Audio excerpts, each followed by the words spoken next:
bagong pananaw. Sa produksyon, malakas ang kooperasyon. Katuwang ng mga magsasaka, pamahalaan at pribadong sektor. Nadagdagan ang kaalaman sa kabuhayan. Sa negosyo, mahuhusayin ang kakayahan. Sa produksyon at bagong teknolohiya, subsidio, pagtubig at infrastruktura. Siguradong pagkain sa buong bansa. Masaganang ani, mataas na kita.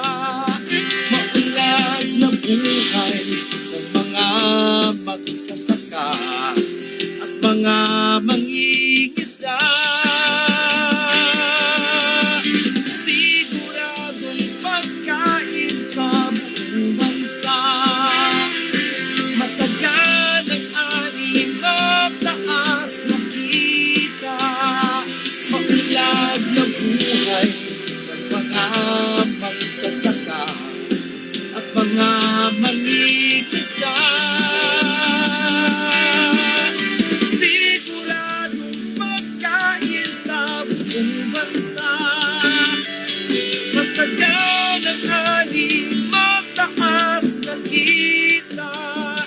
Maunlad na buhay ng mga magsasaka at mga mangingisda. Siguradong pagkain sa buong bansa. Siguradong pagkain sa buong bansa. Siguradong pagkain sa buong bansa. Siguradong pagkain sa buong bansa.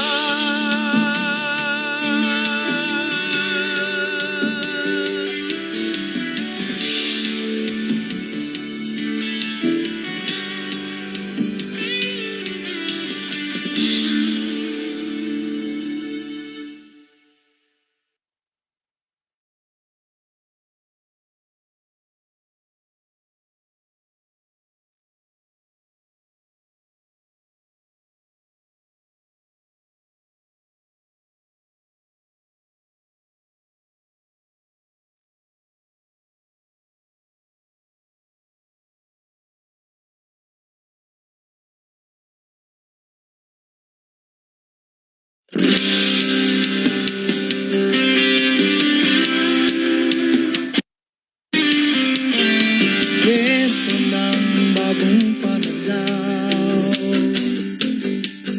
Sa produksyon, malakas ang kooperasyon. Katuwang ng mga magsasaka, pamahalaan at pribadong sektor. Dadagdagan ang kaalaman sa kabuhayan. Sa negosyo, pahuhusayin ang kakayahan. Angkop at bagong teknolohiya, subsidio, pagtubig at infrastruktura. Siguradong pagkain sa buong bansa. Masaganang ani, mataas na kita. Maunlad na buhay ng mga magsasaka at mga mangingisda. Siguradong pagkain sa buong bansa. Masaganang ani, mataas na kita. Maunlad na buhay ng mga magsasaka at mga mangingisda. Sigurado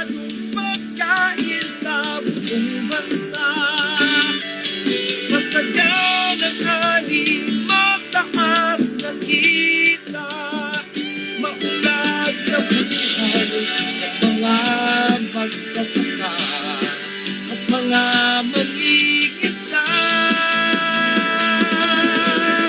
Siguradong pagkain sa buong bansa. Siguradong pagkain sa buong bansa. Siguradong pagkain sa buong bansa. Siguradong pagkain sa buong bansa.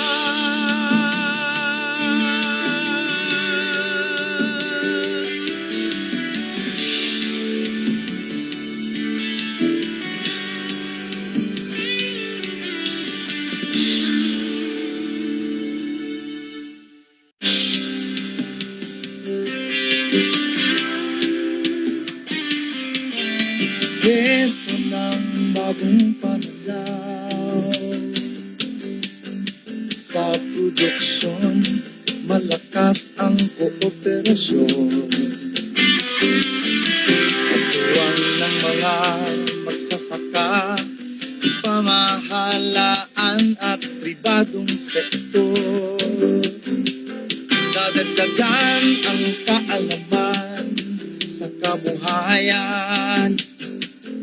Sa negosyo, pahuhusayin ang kakayahan.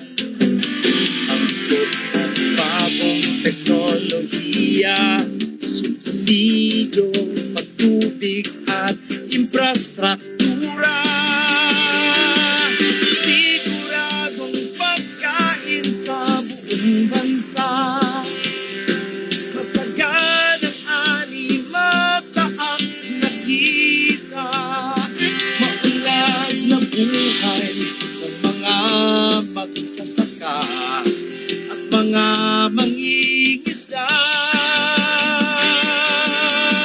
Siguradong pagkain sa buong bansa. Masaganang ani, mataas na kita. Maunlad na buhay ng mga magsasaka at mga mangingisda. Siguradong pagkain sa buong bansa. Masaganang ani, mataas na kita. Maunlad na buhay ng mga magsasaka at mga mangingisda. Siguradong pagkain sa buong bansa. Siguradong pagkain sa buong bansa. Siguradong pagkain sa buong bansa. Siguradong pagkain sa buong bansa.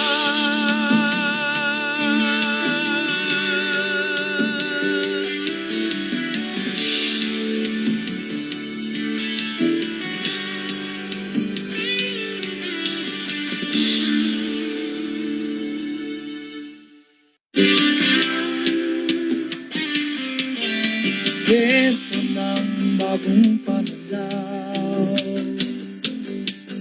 sa produksyon, malakas ang kooperasyon. Katuwang ng mga magsasaka, pamahalaan at pribadong sektor. Dadagdagan ang kaalaman sa kabuhayan. Sa negosyo, pahuhusayin ang kakayahan. Angkop at bagong teknolohiya, subsidyo, patubig at infrastruktura.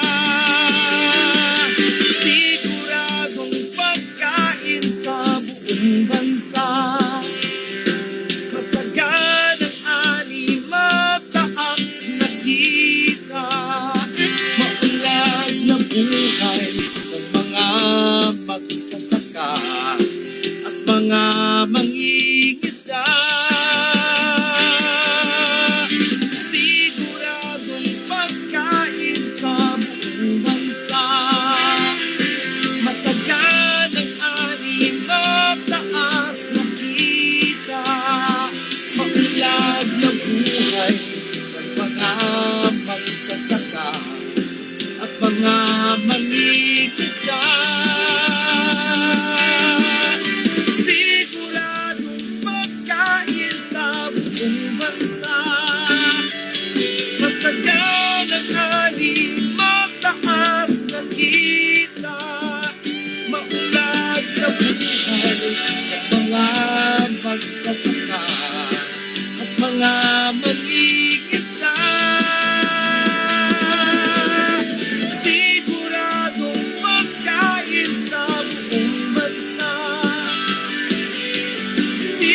Ito ng bagong pananaw sa produksyon, malakas ang kooperasyon.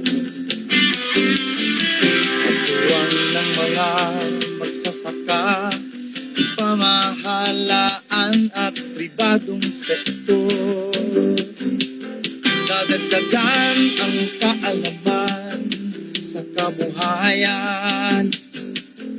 Sa negosyo, pahuhusayin ang kakayahan. Angkop at bagong teknolohiya, subsidyo, pagtubig at infrastruktura. Siguradong pagkain sa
Hello po. Ayan. Okay na po ba tayong lahat? Okay po. So, hello once again po sa mga participants natin from Luzon, Visayas, and Mindanao. Magandang hapon po sa ating lahat. So, ngayon po bale yung final episode nito pong ating pong FPA webinar series. So, this is actually the 6th episode. So, kung ito yung final episode, ibig sabihin, we're ending yung first season ng ating pong program. So, we do hope na the following years, may mga next seasons pa, no? So, para po tuloy-tuloy pong ating pagkatuto po tungkol sa mga iba't ibang programa at serbisyo ng Fertilizer and Pesticide Authority.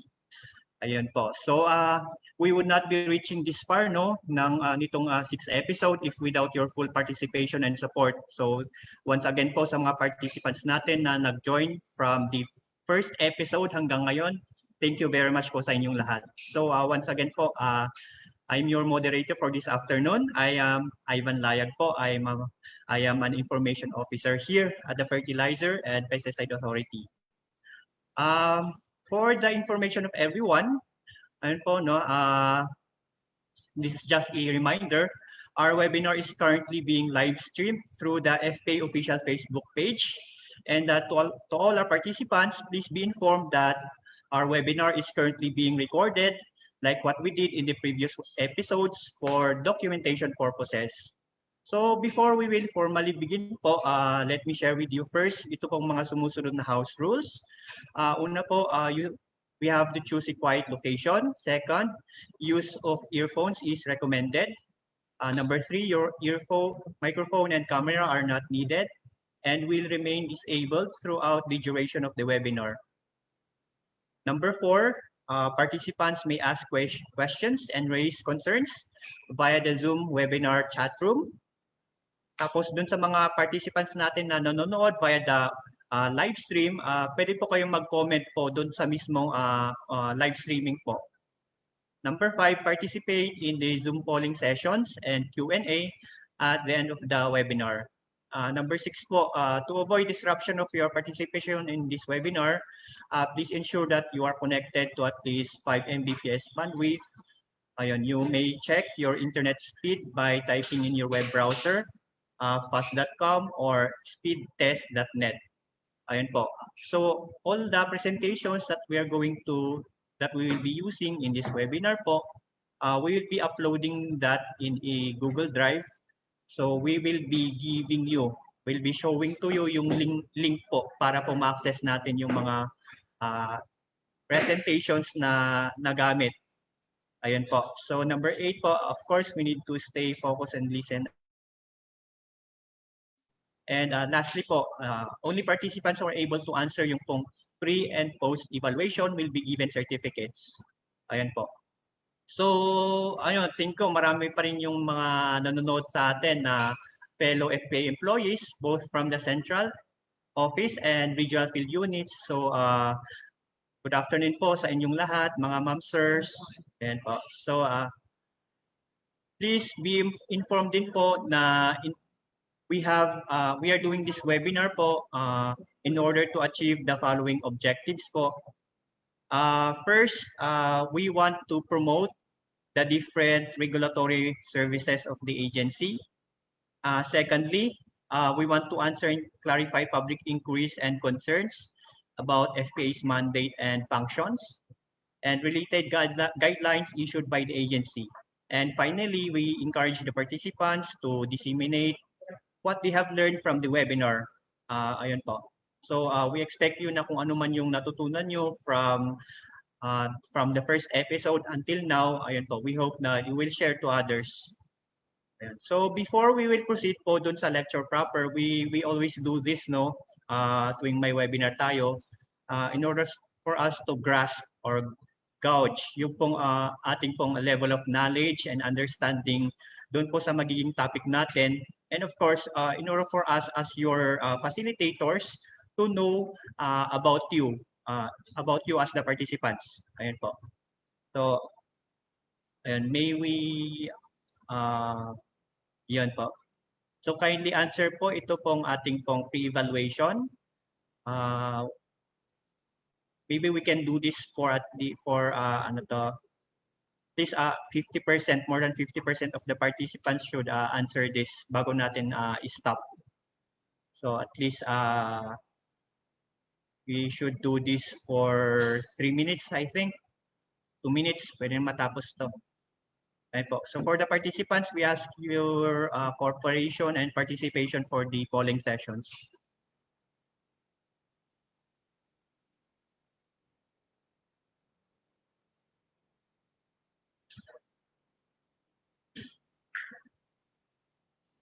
Ayan, may more than 50% na bang sumagot? So we could show yung pong naging result ng ating pre-evaluation. Okay. Ayun, so kindly wait po.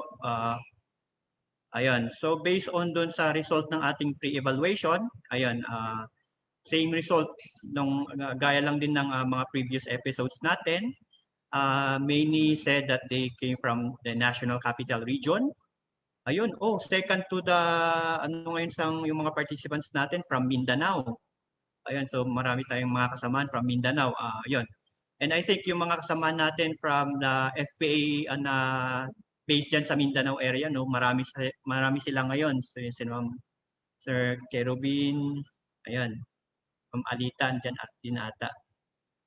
So number 2, what sector do you belong? So mas maraming nagsabi na they came from the industry or private sector. So yun, that's the reason actually why we are doing this webinar, no? Kasi yun, primary clients po naman po kasi namin is from the industry. So basically, we expect naman po na ganun po talaga maging result. And ayun, marami din nagsabi na they came from the government. So fellow government workers. Number 3 po, dumako na tayo doon sa pag-rate ng ating knowledge, doon po sa mga magiging topics for today. So for the level of participants' knowledge on the registration of plant incorporated protectant, ayun po, moderate, karamihan po sa mga participants, moderate yung kanilang knowledge. Dito sa pang-apat, for in knowledge of participants on the issuance of permit to purchase methyl bromide, ayun, maraming nagsabi na low. So ibig sabihin, kailangan talagang maraming kailangang matutunan. And number 5, rate your doon sa knowledge natin on the laboratory analysis for fertilizer and pesticide samples. Ayun, maraming nagsabi na moderate lang kanilang current knowledge. And then lastly po doon sa knowledge level of knowledge natin on the FPA Laboratory Recognition Program. So yun, marami din nagsabi na moderate lang kanilang knowledge. So kindly close po yung pong ating pong pre-evaluation results. Ayan po. So dumako na po tayo doon sa actual, simulan na natin yung actual lecture proper. So our first topic this afternoon will be about registration of plant incorporated protectant. This will be discussed by Ma'am Filiona Bautista. She is a biologist too from the Laboratory Services Division. So ayan po.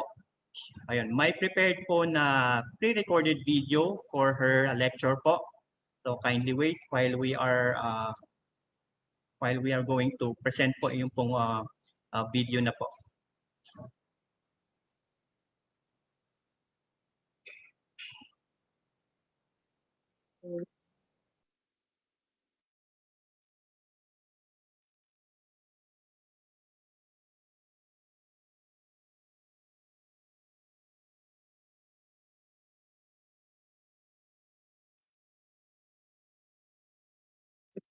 So, good afternoon, everyone. For this part, I will be explaining to you the registration of Plant Incorporated Protectant, PIPs, in Pest Protected Plants, PPPs, and other agricultural pesticidal substances derived from modern biotechnology. This is actually a reiteration of the previous presentations of Mambelia Carmona of Pesticide Regulations Division during the previous FPA webinar series. The basis for PIP registration is the FPA Memorandum Circular Number 10, Series of 2017, the guidelines for the registration of PIPs in PPPs and other agricultural pesticidal substances derived from modern biotechnology in compliance with the mandate of FPA under Presidential Decree Number 1144 and Joint Department Circular Number 1, Series of 2016. In accordance with the DOST-DA, DNR, DOH-DILG, Joint Department Circular Number 1, Series of 2016, or the Rules and Regulation for the Research and Development, Handling, and Use of Genetically Modified Plant and Plant Products derived from the use of modern biotechnology, this guidelines task FPA to regulate transformation event that has agricultural pesticidal actions which serves as the plant incorporated protectant in pest protected plant produced through modern biotechnology. So previously, the PIP guidelines stands as a separate guideline for PIP registration. However, this was currently incorporated in the newly revised pesticide regulatory policies and implementing guidelines or the FPA Green Book. So we go first with the definition of terms. What are PIPs? So this refers to pesticidal substance produced by plants and the genetic material necessary for the plant to produce the substance. While the pest protected plants or the PPPs refers to any plant that is made pest resistant using any of the techniques of modern biotechnology. So this includes the genetically modified crops. So PIPs is classified as a new category of the biorational or biopesticides. PIPs and other agricultural pesticidal substances shall be registered by FPA based on the general principles of biorational pesticides found in the pesticide regulatory policies and implementing guidelines, but with modifications due to the distinct and contained nature of PIPs and other agricultural pesticidal substances. So as you can see from this figure, PIP and other agricultural pesticide substances derived from modern biotechnology uh, is now a subclassification of biorational pesticide. So there are two types of PIP registration. Um, we have the registration of single PIP or single event, while the other one is the registration of the combined or stacked PIPs. So under the combined or stacked PIPs registration, we have three sub-classifications. We have the registration of a registered single PIP combined with registered single PIPs. We also have registration of registered single PIP combined with a new single PIPs. While the last one is the registration of new single PIP combined with a new single PIP. The new single PIP is referred to the single event that is not registered by FPA. So, like the similar to the conventional pesticides, um, in accordance with the Presidential Decree 1144, all agricultural pesticide handlers must obtain a license from FPA. All technology developers, dealers, importers, and all other handlers of PIP and other agricultural pesticidal substances shall obtain the specific dealer license with assigned license number by the authority before such a person or a company can commercialize PIP and other pesticidal substances. The application requirements, validity, renewal, and fee shall be based on the FPA Green Book. In accordance with the pesticide implementing rules and guidelines, only local companies registered by the Securities and Exchange Commission or SEC to do business in the Philippines and duly licensed by FPA may apply for registration of pesticide products. So this shows you the general requirements for the registration of PIPs and other substances derived from modern biotechnology.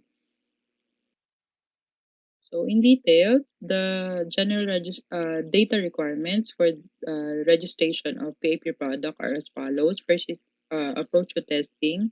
This is the approach or the basis of FPA for evaluating the product being applied for. So this includes exposure criteria, maximum hazard testing, and tier testing scheme. The next data set required is the product specification for PIPs.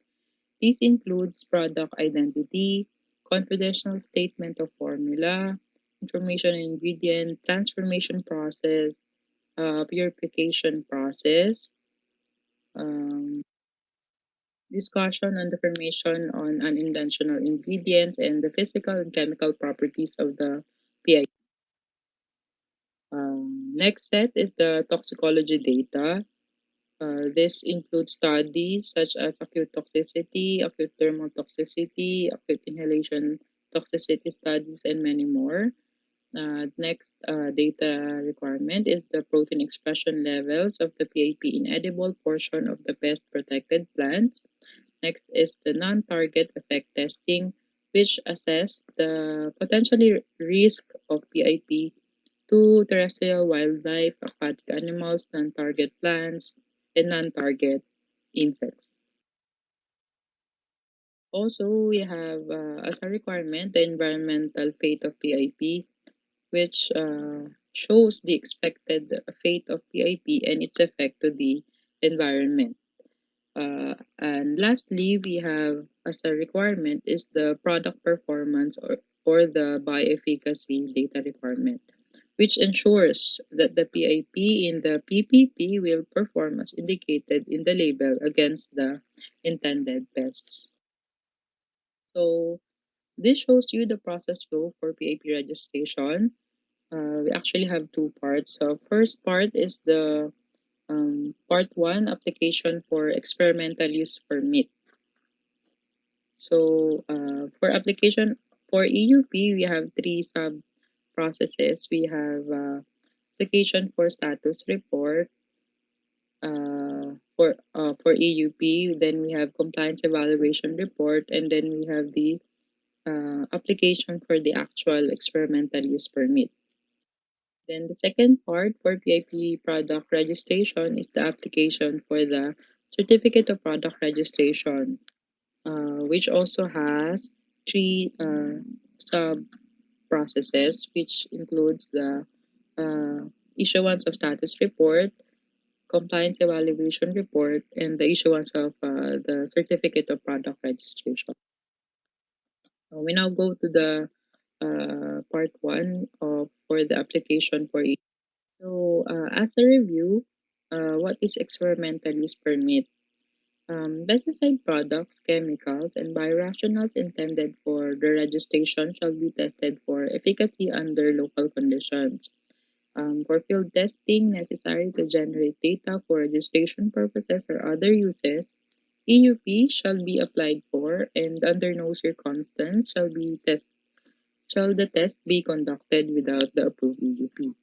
So the experiment shall be conducted by researchers accredited by FPA following the standard protocols for biological efficacy testing. So after the conduct of an EUP trial, we can now generate the bioefficacy data. So the bioefficacy data provide a mechanism to ensure that the pesticide product will perform as indicated in the label against the intended pest. It should be generated locally with approved EUP. So in general, for insecticides, fungicides, and other pesticides, one season testing in two locations are acceptable for registration, while for herbicides, testing for two seasons on two locations per season are required. So there are four types of EUP. However, we will be focusing on EUP 2 and 3 as this is applicable for PIP products. So EUP 2 covers pesticide coded or branded in the pre-market stage, and the bioefficacy and residue data generated may be used for registration purposes, while EUP 3 covers registered pesticide to be tested for additional uses or for label expansion. So, first process is the issuance of a EUP status report. So, prior to the issuance of the actual EUP, a status report containing the initial evaluation of the protocol and data requirement um, is issued to the applicant. So, this process usually takes 20 working days. These are the fees for application for experimental use permit. We focus again for EUP 2 and 3. So 3,000 times number of product times number of protocol times number of season times the number of crop. So the season refers to wet and dry seasons. Trial duration that falls within January to June covers one season. Falling from July to December entails another season. While overlaps June and July, January and December covers two seasons.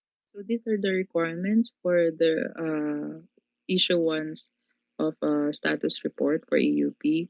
So we have letter of intent, duly accomplished and notarized PIP EUP application form, trial protocol, summary of data, full PIP product specifications, toxicology data, data on protein expression levels, data on non-target effect testing, environmental fate or residue data, product performance and bioefficacy data from other country, review of data done by other organization or international organization if available, draft product label, letter of authorization to cite previously submitted data for products registered under different company if any, scientific data for presence or absence of interaction of PIP components for a stock trade product, a proven valid CPR for single event components for stock trade product, course billing form, order of payment, official receipt for payment of necessary fees. After we have the issuance of a compliance evaluation report. So if the results of the previous evaluation indicate significant or scientific technical issues or data gaps and or deficiencies, the applicant shall be given an opportunity to submit any information or data or documents to resolve the issue. So the issuance of a compliance evaluation report for EUP usually takes 20 working days. So if The necessary data is just a correction, revision of the previously submitted data, justification, response to FPA questions or comments. There's no need to pay additional filing fee. However, if the new data required by FPA and its technical evaluators comply with the prescribed data requirement, which is it's a new set of data requirements, there's a need to pay for an additional filing fee of 4,000 pesos. So for compliance evaluation report, we need to submit cover letter, copy of the previous status report, a dossier to express to address the questions, comments, and or recommendations of FPA and its technical evaluators, and of course, billing form, order of payment, official receipt for the payment of necessary fees. Then we now go to the issuance of the actual EUP.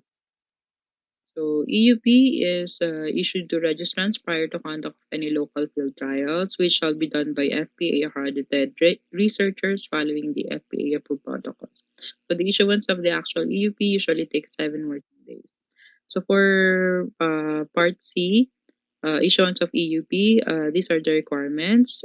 Cover letter, accomplished EUP-PAP application form, notarized and with documentary stamp. If there are changes in the final trial details such as duration, location, who are the researchers. The next one is a copy of the previous status report and a copy of the compliance evaluation report. So after the conduct of the EUP trial and the generation of efficacy data, we now go to the application for product registrations. So the part 2 application for CPR. So these are the general steps in processing applications for PAP product registration. So all application received shall be screened for completeness. This is the initial review. So um, upon checking that the application is complete, this shall enter the registration tracking system. So the complete data set shall be sent to the respective consultants or technical evaluators for evaluations. Then, in the event that the product is compliant with the um, provisions of the for PAP product registration, um, and the evaluation is satisfactory, a notice of approval of registration shall be sent to the applicant. So the first step is the issuance of status report. So again, a status report is issued to the applicant prior to the issuance of the actual CPR. So this contains the initial evaluation of product registration data requirements. So this usually takes 20 working days, and then there is a need to pay for the filing fees. So for 4,500 for each active ingredient and 3,000 for each transformation event. So again, as a review, uh, there are two types of PIP registration. We have registration of single events, single PIPs, and the registration of combined or stacked PIP. So these are the requirements for the registration of single events or single PIPs. Letter of intent, accomplished application form, product or brand name, biosafety permit for commercial propagation if the product has been previously registered with BPI, approved EUP, summary of data, scientific data and approach to testing, data on product specifications, toxicology data, protein expression levels data, non-target effect testing, environmental fate or residue of PIP, product performance and local bioefficacy data, review of data done by other organization or international organization, draft product label, of course, the billing form, order of payment, official receipt for the payment of necessary fees. And then we also have a set of requirements for registration of combined or stock trade product. For this part, it's actually similar to the data requirements of single events. However, with the addition of approved and valid CPR for registered single event components, scientific data for presence or absence of interaction among PAP components, and letter of authorization to cite previously submitted data for products registered under different company, if any. So, if the results of the previous evaluation indicate significant scientific technical issues, data gaps, and or deficiencies, the applicant shall be given an opportunity to submit any information or data or documents to resolve the issue. So, the issuance of compliance evaluation report usually takes 20 working days. So again, if the additional data required is just correction, revision, justification, or response to FPA questions or comments, there is no need to pay for additional filing fees. But if the data required is new data to comply with the prescribed data requirements, or it's a different new set of data, there's a need to pay additional filing fee of 4,000. So these are the requirements for the issuance of compliance evaluation report for CPR. So the applicant needs to provide a cover letter, a copy of the previously issued status report, the SHA to address the questions, comments, and recommendations of FPA and its technical evaluators, course billing form, order of payment, official receipt for the payment of necessary fees. So in the event that the product has been is satisfactory and complied with all the requirements for KP product registration, we now proceed to the issuance of the actual Certificate of Product Registration or CPR. So the issuance of the CPR usually takes 8 working days. So the necessary fees for this are as follows. For conditional registration, the applicant needs to pay 7,000 for each active ingredient, 5,000 for each transformation event. For full registration, the applicant needs to pay for 20,000 for each active ingredient and 15,000 for each transformation event. So there are actually different types of registration granted by FPA. The first one is the full registration, which is valid for 3 years. This is granted for products which fully meet all the requirements on the specification by efficacy, toxicology, residue, and fate in the environment, and proper labeling. While we also have the conditional registration. This is granted to a product that meet almost all requirements for full registration except for some data which requires company to submit within an agreed period of 6 months to 1 year. These product requirements usually are the bioefficacy data, as there's a need for the company to for that period to conduct the EUP trial or the bioefficacy trial. However, this conditional registration can be converted to a full registration upon satisfaction of necessary requirements. And also, we have a pending or denied application. These are applications that does not meet requirements for registration. So these are the requirements for the issuance of the actual CPR. We have the cover letter, accomplished PIP product registration application form, notarized, documentary, and with documentary stamp. Only if there are amendments to the originally submitted application form.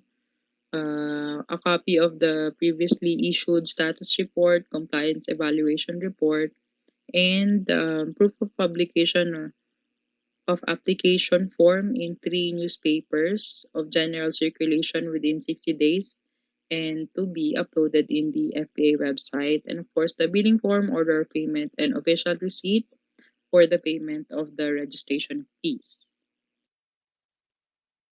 So, period of validity and renewal of registration. So, pursuant to the FPA rules and regulation, each registration shall be valid for a period of 3 years unless earlier revoked or cancelled. Renewal of registrations may be filed 3 months before its expiry date by paying the appropriate fees and submission of required documents. Um, yeah, so for the renewal, this usually takes 13 working days. The filing or registration fees are the same. So for conditional registration, you need to pay 7,000 for each active ingredient, 5,000 for each transformation event. For full registration, 20,000 for each active ingredient and 15,000 for each transformation event. So these are the requirements for the renewal of PIP product registration, cover letter, accomplished PIP product registration application form, a valid CPR that was previously issued by FPA, a valid BPI biosafety permit, uh, and then there's a need for the scientific data on the recent updates regarding safety, toxicology, insect resistance, residue, product performance, if available and if necessary. So, and then we have the bill form, order of payment, and official receipt for the payment of necessary fees. So, for other details, or you may contact the following email addresses. So that would be all for PIP product registration. Thank you for listening.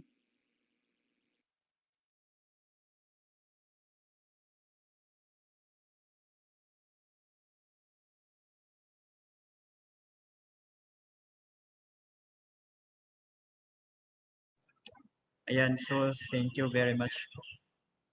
Ayan, kindly. So yan, thank you very much po Ma'am Feng for discussing the registration of plant incorporated protectants. So time check muna tayo, no? Time check is, anong oras ngayon? 1:50. Ayan, so let's immediately proceed po dun sa next topic natin, which is issuance of permit to purchase methyl bromide. Ayan po, so our next speaker is none other than Miss Erica May G. Gaputan. So ayan, she is a chemist 2 po dun sa Laboratory Services Division. So this is also a pre-recorded video po. So kindly wait while we play. Try to play yung video. Oh, yes.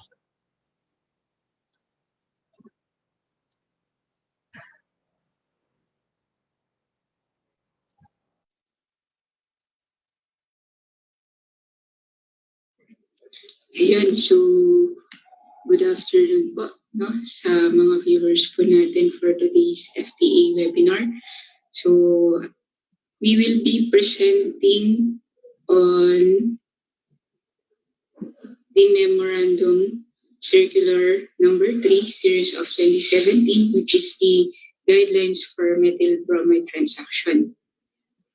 So I am Erica Michi Gaputan po from the Laboratory Services Division. Overview lang po no, sa magiging discussion po natin or sa magiging presentation po. So first, introduction po. So i-discuss po natin dito kung bakit methyl bromide ay nire-regulate. So yung history po niya. Then we'll proceed to the guidelines in the importation, purchase, movement, distribution, and usage. So under po dito, i-discuss po natin yung process flow. So ilang araw po ba yung i-pre-process ang permit to purchase methyl bromide. Then, syempre, yung mga requirements po for the application. Then, since nire-regulate na po ang methyl bromide, kailangan po natin i-discuss ang monitoring and reporting system. Then, lastly, yung penalties. So, dapat maging aware po tayo kung ano po yung mga hindi dapat gawin sa pag-handle ng methyl bromide. Then of course, kung may mga question po ang mga viewers po natin, no, mag-question lang po kayo, then we will try to answer all your questions po. So, brief description lang po for methyl bromide. Methyl bromide is a colorless and odorless gas at room temperature and has a sweetish odor at very high concentration. So there are three types po of methyl bromide products that were being supplied. So methyl bromide 100%, then meron din pong methyl bromide with not more than 2% chloropicrin. Then last is yung methyl bromide with more than 2% chloropicrin. So I believe yung ginagamit po natin is the methyl bromide with not more than 2% chloropicrin. So ayun. Methyl bromide is very important kasi it has many uses as a methylating agent, no? And one of its uses is as a fumigant, no? Which is used to control pests in agriculture and shipping. Ginagamit siya as fumigant kasi nga po very stable daw po siya, extremely penetrating, and it is easily ventilated. So, methyl bromide is very important. However, no, may however po dito na it is considered as harmful, hindi lang para sa ating mga humans, kundi pati na rin po sa mga hayop. So, methyl bromide is a toxic substance which can cause central nervous system and respiratory system failures and can harm the lungs, eyes, and skin. No? So, hindi lang po siya harmful sa atin, kundi harmful din po siya sa environment. It is considered by many scientists as ozone-depleting substances. No? That's why meron pong regulation na sa methyl bromide. So, yung Montreal Protocol po, isa po itong international treaty which intends to protect the Earth from damaging effects of ozone depletion, no? By defining measures to limit the production and use of these ODS and prescribe phase-out schedules. So, itong Montreal Protocol po, nag-start siya around 1980s and the Philippines became a signatory to the protocol on September 14, 1988. Then, during 1992 po, methyl bromide was already included in the list as ozone-depleting substances. So, ayun. So, nabanggit ko nga po na yung Pilipinas, naging signatory na po siya during 1988. That's why, noong 2005, a national methyl bromide phase-out strategy was instituted by the Fertilizer and Pesticide Authority and was concluded by the end of 2009. So, during this period, noong 2005, may in-issue po ang FPA na memorandum to promulgate guidelines for handlers of methyl bromide. So, noong 2006-2007, nagkaroon po ng additional measures for the regulation of methyl bromide. Then, noong 2011 po, nag-issue po ulit ang Fertilizer and Pesticide Authority. Ito na po yung total phase-out na ang mga non-quarantine and pre-shipment use of methyl bromide. So, ayun, noong 2017 na po, nagkaroon na ng consultative meeting with BPIQS and other stakeholders of the fumigations industry para mabuo itong Memorandum Circular Number 3, Series of 2017. Ayun. So, nabanggit ko nga po na QPS applications na lang po ang pwede for methyl bromide. So, ano nga po ba yung tinatawag na QPS application? For QPS application, it means quarantine pre-shipment application. So, yung quarantine application, ito po yung treatment to prevent the introduction, establishment, spread of quarantine pests or to ensure their official control. While for pre-shipment application, ito po yung any treatment other than quarantine application applied within 21 days, is 21 days prior to export to meet the official requirements of the importing country. Okay? Ayun, so Ano nga po ba scope ng FPA Memorandum Circular Number 3 Series of 2017? So meron po tayong tatlo na pinaggagamitan po ng methyl bromide. These are the agricultural products, road materials, and wood packaging materials. So ito yung tatlo lang po ang scope ng memorandum natin. Okay, so let's proceed na po sa methyl bromide process flow. So, the issuance of permit to purchase methyl bromide for quarantine and pre-shipment application. So, for walk-in clients lang po to, no? So, yung mga requirements po natin, syempre, yung duly accomplished application form, no? I-flash po natin mamaya yung updated form na, then yung disposition logbook natin with signature of FPA representative, BPA representative, and of course, the fumigators. Then, third, dapat po valid ang pest control operator license natin, no? So, itong license na to, ina-apply or renew sa Pesticide Regulations Division. Then, valid din po dapat ang certified pesticide applicator natin. Ito pong ID na to, na-apply po siya sa Planning, Management, and Information Division. Okay? And of course, kailangan po natin mag-provide ng BPI Certification of Usage. No? Yun. So, ito po yung process flow ng methyl bromide application, permit to purchase. No? So first, yung the client submit application. So, i-check po natin no, kung kumpleto yung mga set of requirements na nabanggit kanina. Then after po kung kumpleto na, tatanggapin po namin. Then i-evaluate po namin yung requirements, no? So sa pag-evaluate, chine-check po natin dito kung nagtatali po yung nandun sa disposition logbook dun sa in-issue ng BPI Certification of Usage. Kasi during fumigation naman po, I believe meron pong taga-BPI na kasama during the fumigation. Then kung meron man po na pinili po yung fumigator or yung end user na methyl bromide, i-verify din po natin yun sa kanilang distributor or supplier. So kapag okay naman na po, na-evaluate na, i-review po ng Chemist 5 po namin ang permit to purchase, no? Tapos kung wala na po siyang correction, i-endorse na po siya for approval ni Executive Director. Then, upon approval po, i-inform po namin yung client na yung permit to purchase is ready for pick-up via email or via email and text or call po. Ayun. So, yun po, kung sa payment naman po, mag-i-issue ng bill form, order of payment, then yung official receipt. Then yung sa official receipt po, i-record po natin yun sa mismong permit, then i-release na po. Okay? So, yun po yung sa walk-in clients. Then, meron din po tayong online application kasi syempre po, ngayon, pandemic. So, mahirap pa rin po yung biyahe po, no?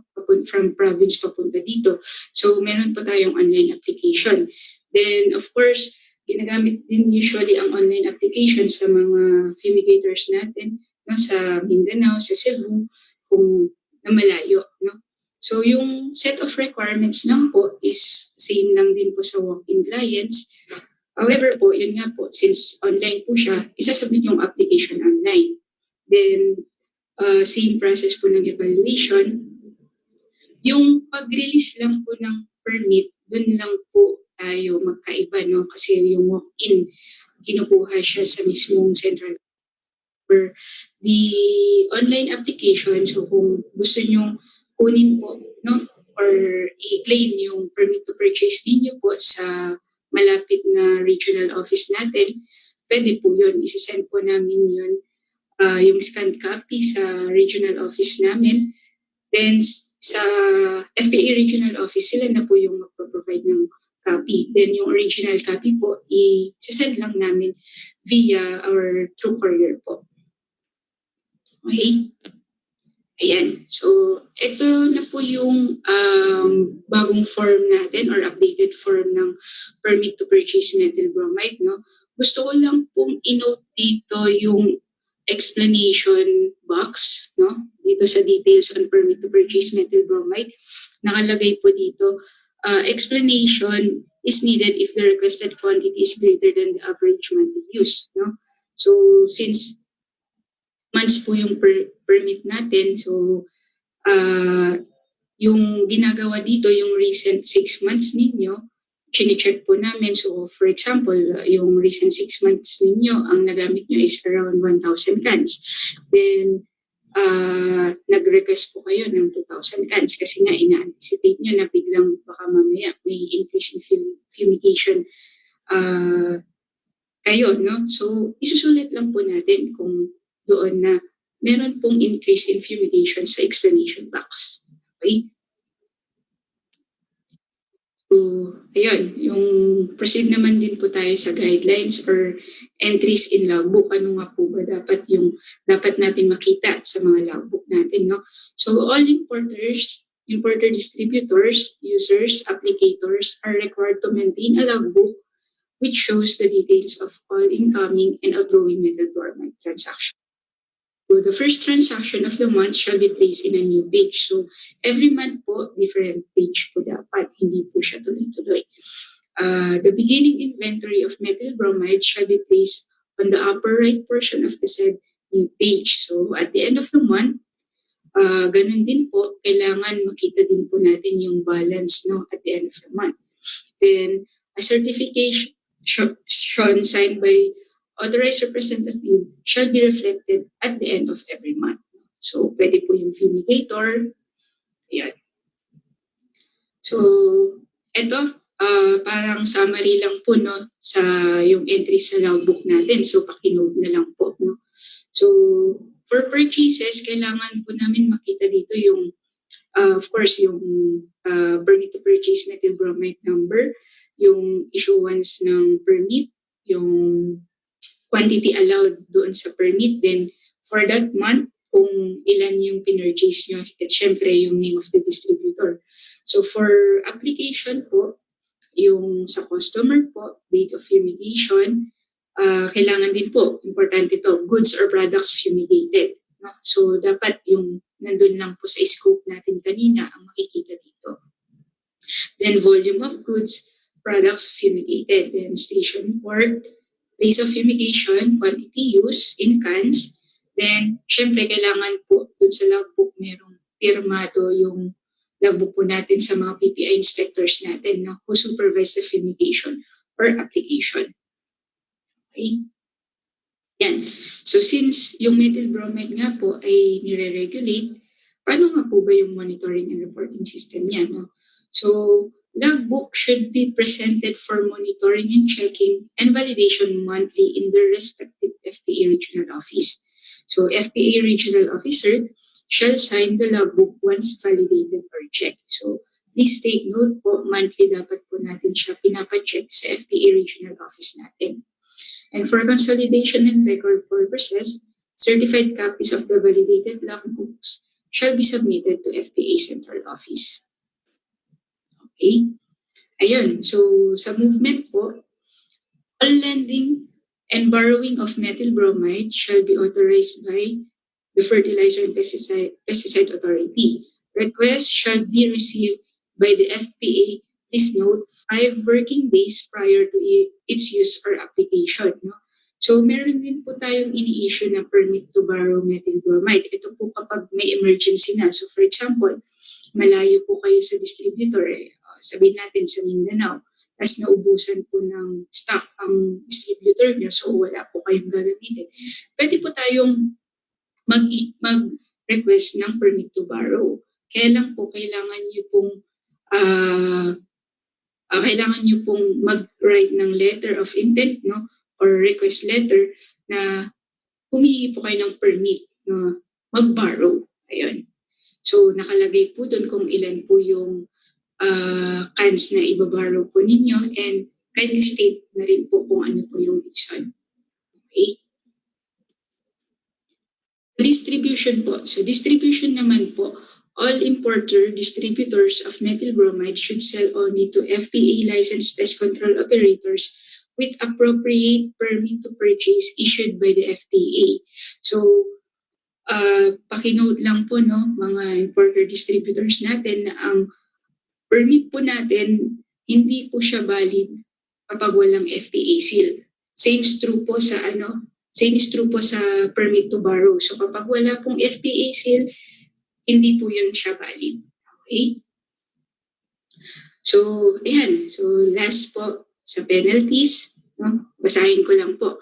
Administrative sanction shall be imposed against violators of this circular, which includes suspension of FPA license as pesticide importer or distributor or handler as the case may be, and cancellation or non-issuance of CAIP for importers and permit to purchase methyl bromide for fumigators and other sanctions and penalty. The FPA is empowered under its charter without prejudice to the filing of criminal case under the penal provision of PD 1144. No?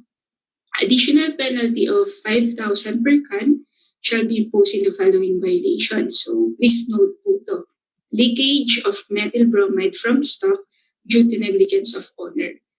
Ayun. So as much as possible po, kung ilan lang po yung kailangan nyo, yun lang po yung ipopurchase nyo para maiwasan po natin ang leakage po ng methyl bromide. Kasi nga po, medyo malaki po itong penalty po, no? Then second, purchasing or selling without corresponding permit. Then third, borrowing, lending, and advances without approval from FPA. So pakinote lang po nitong mga hindi dapat gawin, no? Kasi medyo malaki-laki po ang penalty dito. Yun, so that's all for my presentation po, no? Maraming salamat po.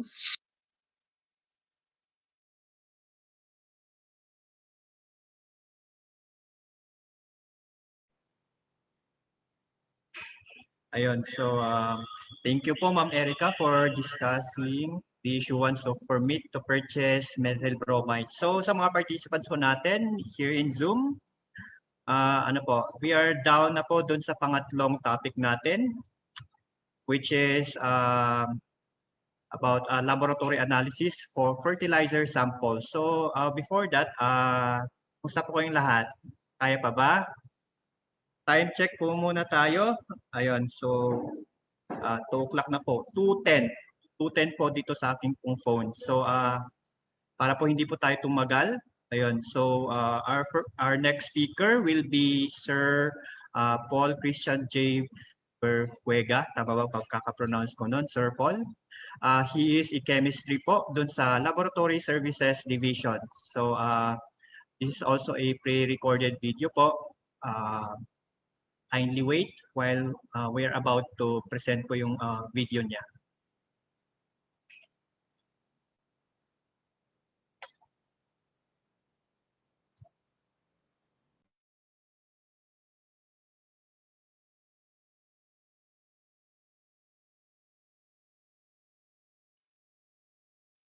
Yan po. Thank you. Magandang araw po sa ating lahat. Now, I will be discussing on fertilizer analytical services. But before anything else, I would like to have a brief overview of FPA Laboratory Services Division and our laboratory and our services that we offer. As an overview, the Laboratory Services Division is a technical support division of the Fertilizer and Pesticide Authority mandated to assist the agency in setting regulatory standards by conducting laboratory tests on fertilizer, pesticide, and other agricultural products for quality assurance. We pledge to ensure customer satisfaction by providing reliable and accurate test results in accordance with ISO IEC 17025-2005 standard and to continually improve the efficiency and effectiveness of the LS's processes and services through the implementation and adherence to the quality management system. We are also PNS ISO IEC 17025-2005 accredited laboratory in the testing of the following parameters. So for fertilizer analysis, we have NPK and then macronutrients, micronutrients, and moisture content. And for pesticide analysis, we have insecticide and acaricide formulations, herbicide formulations, and fungicide formulations. Now we come to our Citizens Charter for fertilizer analysis. Um, for fertilizer analysis, we have two categories of services that LSD offers. One is the internal services, and two is the external services. For internal services, this includes analysis of fertilizer sample for product registration and licensing requirements. So in this, analysis of fertilizer sample is being done by the LSD in support to the product registration and monitoring activities of FPA.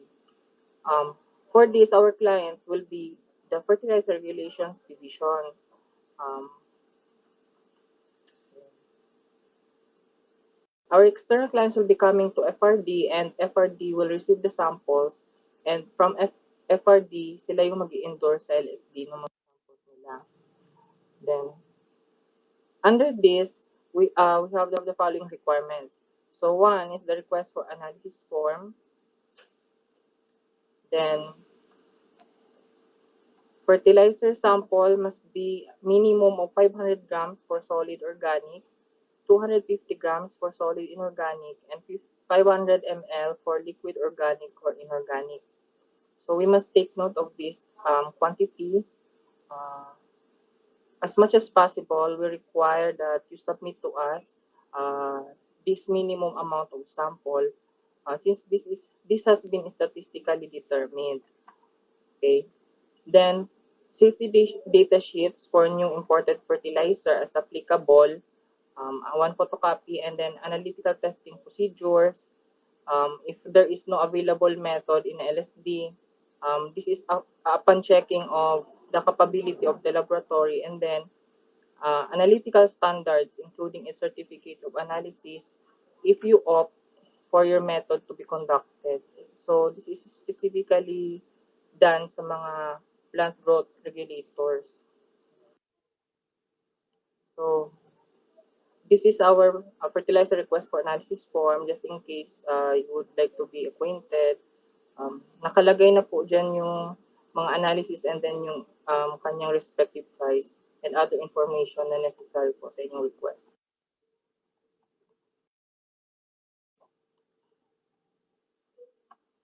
So for the steps, one, the client submits request for laboratory analysis to our admin assistant tree at LSD third floor FPA building. So this takes about 1 hour. Okay, so I won't be tackling much of this because FRD po, yung FRD personnel po na assigned yung nagsasubmit po ng nag-endorse rather ng samples po na nare-receive po nila from the client,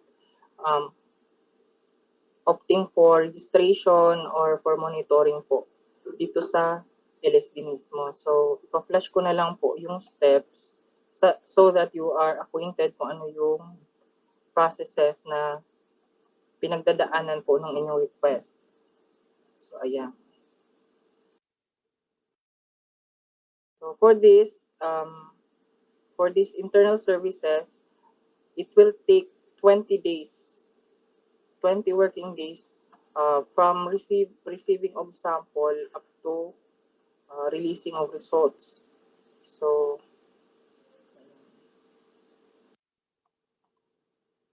the next type of services that we offer at the fertilizer analytical section are external services. So for external services, this pertains to the analysis of fertilizer sample for research and other purposes.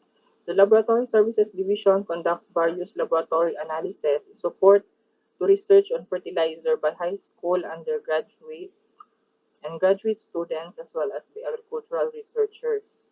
LSD offers its laboratory services to those fertilizer handlers who conduct their own product quality monitoring, either by the analysis of retained sample or from the market survey. This is subject to the capability of LSD to provide the service per customer's analytical procedure and availability of reagents and laboratory equipment and apparatus. Yeah. So, In this type of service, external services, the client will be going directly to our frontliner here at LSD. But for now, during this GCQ period, we will not yet allow clients here in the third floor. So our frontliner will be going to you directly at the ground floor sa may guard para po i-entertain po yung inyong concern and bigyan po kayo ng request for analysis form if necessary po. If yun po yung inyong pakay and i-orient po kayo sa process po no analysis request. So, for the checklist of requirements, we have the request for analysis form na na-flash ko na po kanina. And then, reminder lang din po ulit doon po sa ating minimum amount of sample, which is 500 grams for solid organic, 250 grams for solid inorganic, and 500 ml for liquid organic or inorganic. So, this is statistically determined and may affect, this amount may affect your results since especially that your samples are being analyzed on an as received basis. Then, in addition to this, we also have safety data sheet para lang po sa mga new imported fertilizers, and then analytical testing procedures. If meron po kayong sariling method na you opt to be performed at our laboratory, this is subject to the capability assessment by an LSD personnel or analyst. Then, if applicable, we also require the submission of analytical standard, including the COA or the Certificate of Analysis, if the standard is not available in LSD for your analysis. Other than those, we also have the billing form, the order of payment, and the official receipt. So dito po sa right, makikita po ninyo yung kung saan nyo po sila makukuha. Ayan po. For the steps, first, the client submits request for analysis, laboratory analysis. So, our personnel, sa amin ngayon, si Miss Hazel Anar Sambo, she will be the one to entertain you as our admin assistant 3 sa before during our normal scenario dito sa LSD third floor, but for now sa ground floor nga doon po sa waiting area, pupuntahan niya po kayo doon with your proper PPEs, and then she will check the condition of the sample and evaluate the request for laboratory analysis and issue a bill form. So after the issuance of the bill form, you are required to pay the corresponding fees. So this will be checked in your test request form. Nandoon din naman po lahat ng mga fees. And then, bibigay nyo po siya sa accounting staff or sa cashier's office sa first floor po. Doon din po sa same floor. Then, i-issuehan po kayo ng order of payment. So, ano po yung schedule of fees natin? So, for the schedule of fees, ito po yung mga prices po ng per parameter po na kinoconduct namin, per parameter, per sample. So, for macronutrients, ayan. Then for micronutrients, plant growth regulators, and then other tests, as well as for microbiological testing. Ayan po yung mga corresponding prices. Then, after this, kapag nakapagbayad na po kayo, you present the original copy of the OR to LSD. So, kay Miss Hazel Ann Sampo pa rin po, pwede po kayong magsabi po doon sa guard so that yung guard na po mismo yung tatawag po sa amin sa taas kapag nakompleto niya na po yung pagbabayad po ninyo sa cashier. So, ayan. After this, your request will be processed, and after nyo ma-submit yung inyong sample, magko-conduct na kami ng analysis doon sa sample po na sinubmit nyo. So that would take 15 days involving the laboratory technician for the sample preparation, the chemist 2, and chemist 3 or the biologist 2 sa aming testing facilities. Then after the analysis, we will be having the review process for your test results. So that will be conducted by our chemist 4, and then the approval and release of laboratory test report will be done by our chief chemist. Then if it is already okay, we proceed with the approval of our executive director Wilfredo Siroldan on your laboratory test report. After this, you will receive the notification on the approved laboratory test report, and pwede nyo nang i-claim yung inyong test report. Ayan. So total of 20 working days from receipt of sample to issuance of test report. Ayan. So makikita nyo po yung aming admin assistant 3, si Miss Kizel Ann R. Sambo, very friendly. Ayan. Sa kanya po kayo lalapit kapag hihingi po kayo ng test request. And dito po yung aming receiving area. So ngayon hindi po muna siya accessible since sa first floor lang po tayo allowed.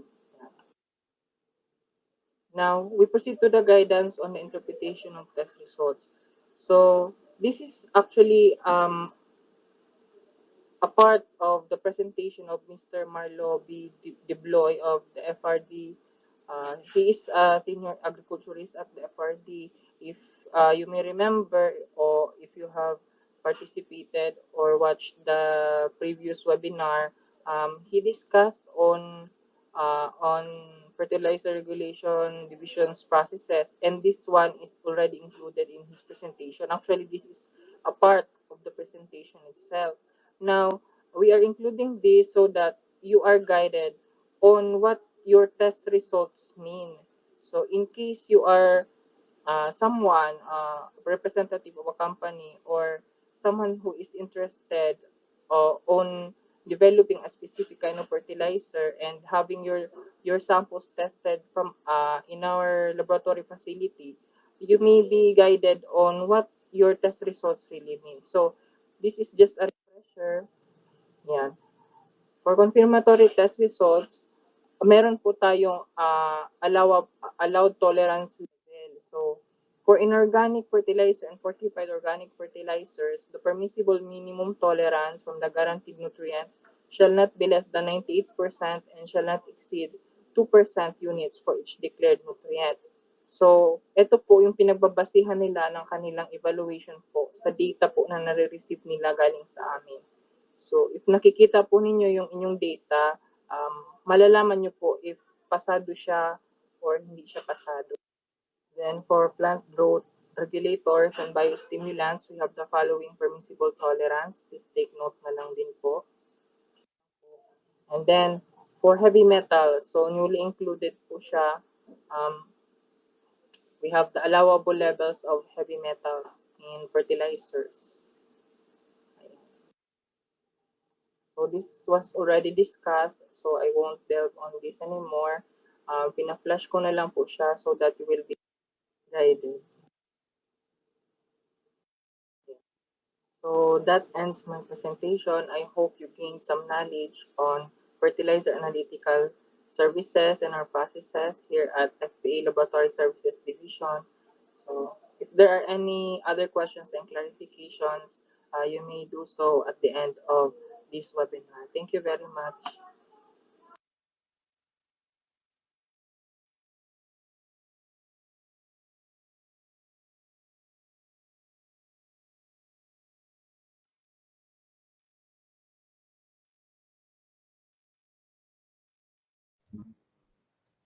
Ayan po. So thank you very much po, Sir Paul, for your lecture on laboratory analysis for fertilizer samples. Ngayon po, let us proceed dun po sa lecture on laboratory analysis for pesticide samples naman. So this topic will be discussed by Ms. Charmaine D. Texon. She is also in chemistry at the Laboratory Services Division. So, ayan. Ready na po ba si Ma'am Shang? Ayan, ready na po. So, kindly transfer me yung kung ano kay Ma'am Shang. Disable. Yes. Hindi ko ma-share yung screen. Disable participations. Okay.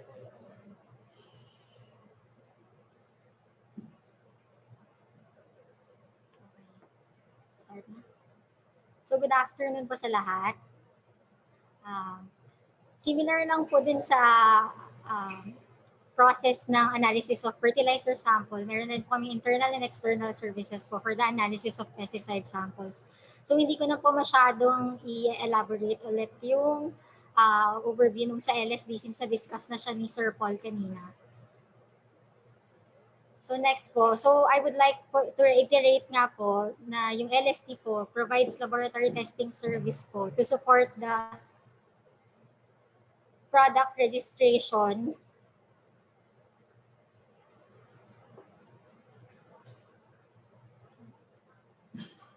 yung product registration or licensing requirements ng FPA and also po yung monitoring activities po na kinakonduct namin sa regional field units namin.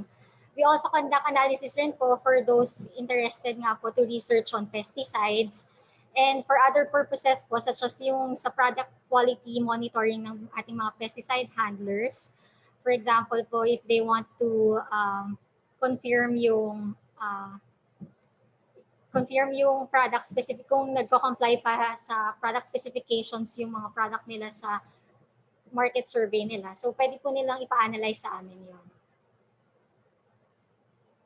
So, next po, these are the list of pesticide active ingredients po na meron na po kaming available na validated methods. So, there are a total of 132 pesticide active ingredients na po. So, ito po yung list. And then who may avail of our services po? Of course po yung Pesticide Regulations Division namin, yung internal customer namin. And then yung mga pesticide handlers po, yung ating mga registrants. And then po yung mga agricultural researchers.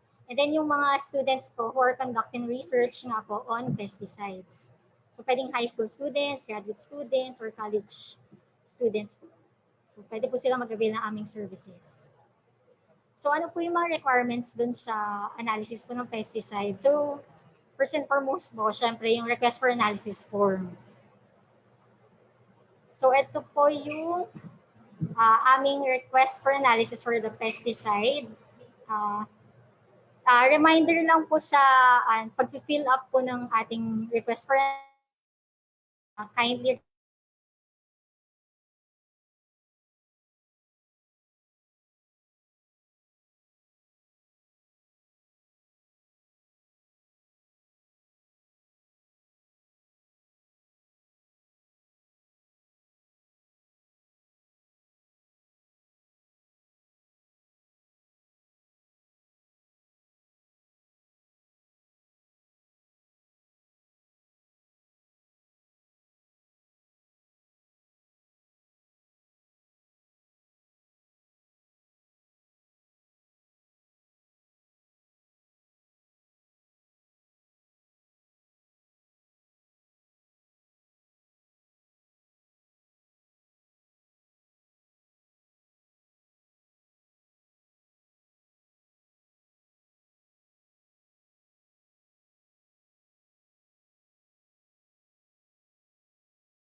Okay, sorry po sa, pasensya na po sa technical difficulties. So, ulitin ko lang po ulit. So, ito po yung aming request for analysis form. So, nandito na rin po yung sample information. So, dito nyo po ilalagay kung ano yung sample name and then yung description po ng sample nyo. And then, kung ano po yung ipapatest nyo na analysis. So, either GC, HPLC, or other physical-chemical analysis.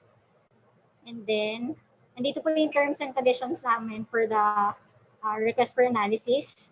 So, kindly read rin po yan. And then, kindly i-check din po na agree to the stipulated terms and conditions na nakastate po sa aming request for analysis form. And then, sign po yung ating request for analysis form. So, second po, syempre, is yung pesticide sample namin. So, yung minimum requirement po ng amount ng sample is 250 grams for solid samples and then 250 ml for liquid samples. Then additional po is the safety data sheet for safety precautions na rin po. These are for new imported pesticides. So bigyan lang po kami ng copy. And then analytical testing procedure po. So yung method po for the analysis ng active ingredient, especially po kung bagong active ingredient siya, na wala pa po doon sa list namin kanina ng pesticide active ingredient na na-present ko na kanina. And then, ang pinaka-importante rin po na requirement is the analytical standard po, including yung certificate of analysis. Kindly make sure lang po na yung identity nung nasa analytical standard na nasa container po at nung nasa certificate of analysis ay pareho po.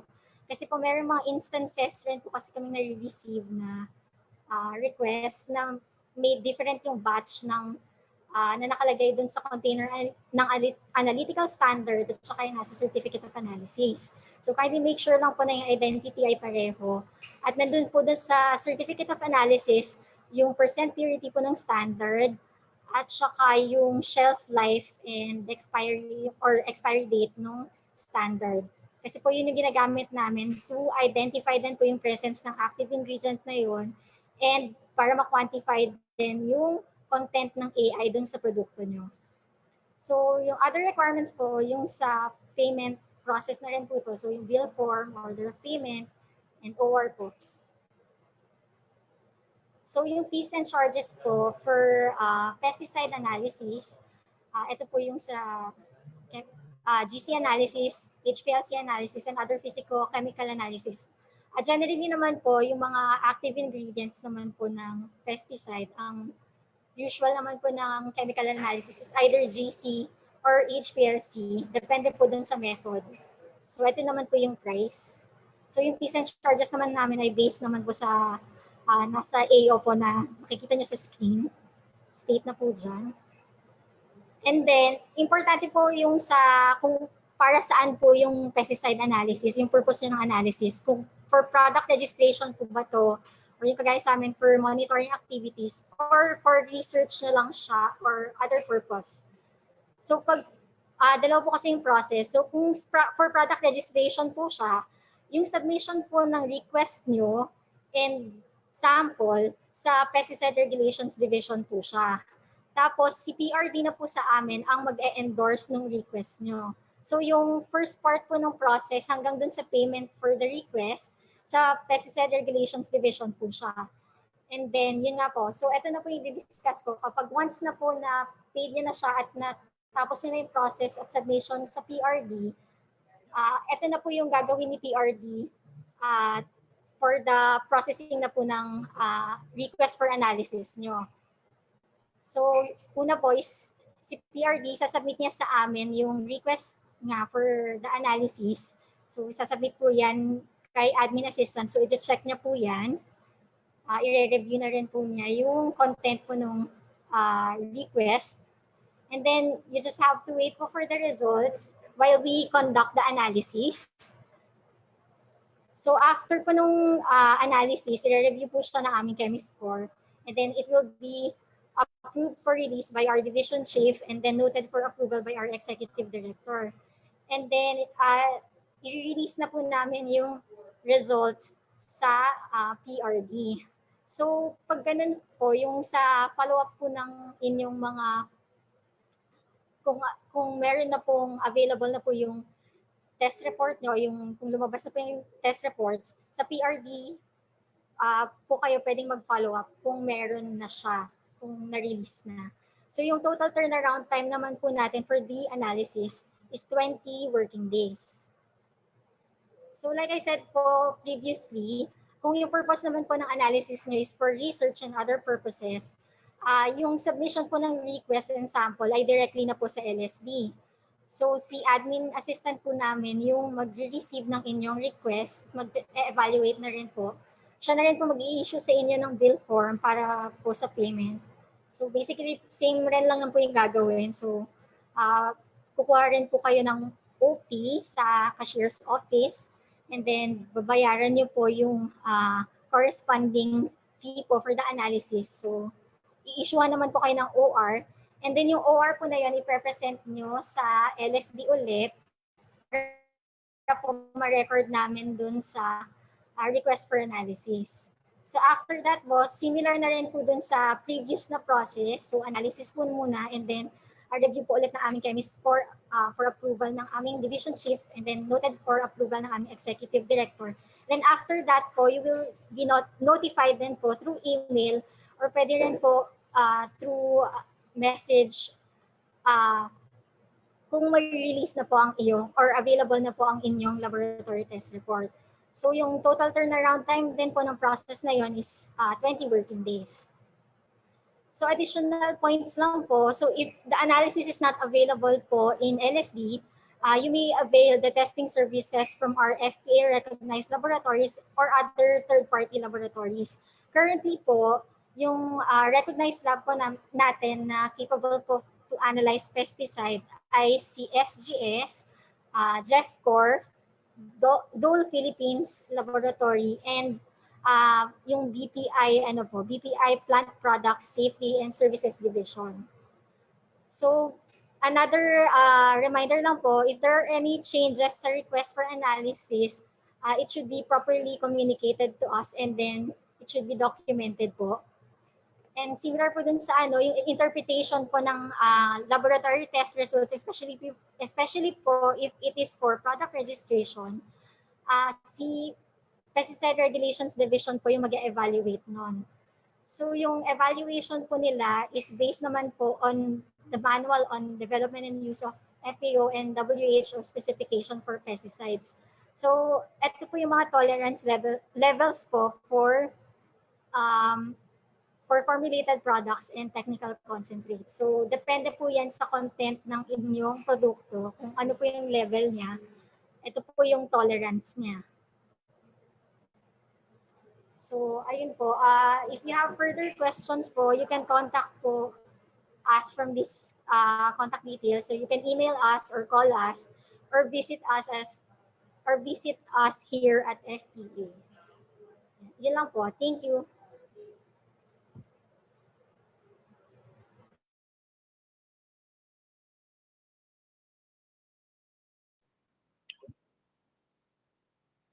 Ayun, thank you very much po, Ma'am Shang.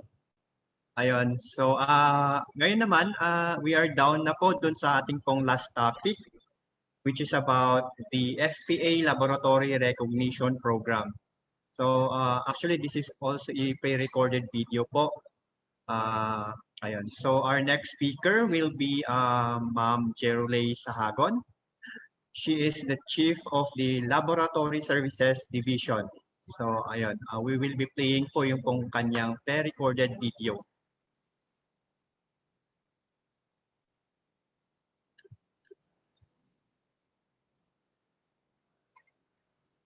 Good afternoon, everyone.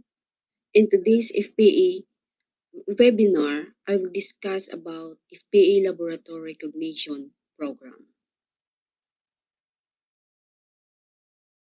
Is this all about FPA Laboratory Recognition Program?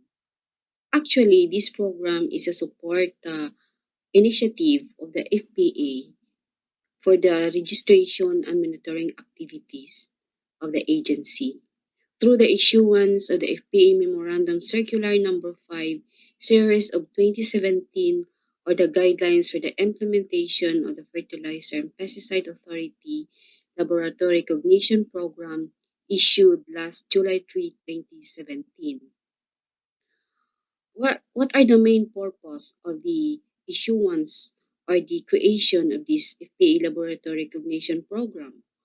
Number one, this is to support the agency's monitoring and registration of fertilizer and pesticide products, as well as for the analysis of the residues in agricultural products and in the environment, mainly in the remote areas or location in the Philippines or abroad, where the shipment of the samples to be submitted for analysis to the Laboratory Services Division, which is the laboratory of the agency, is not possible.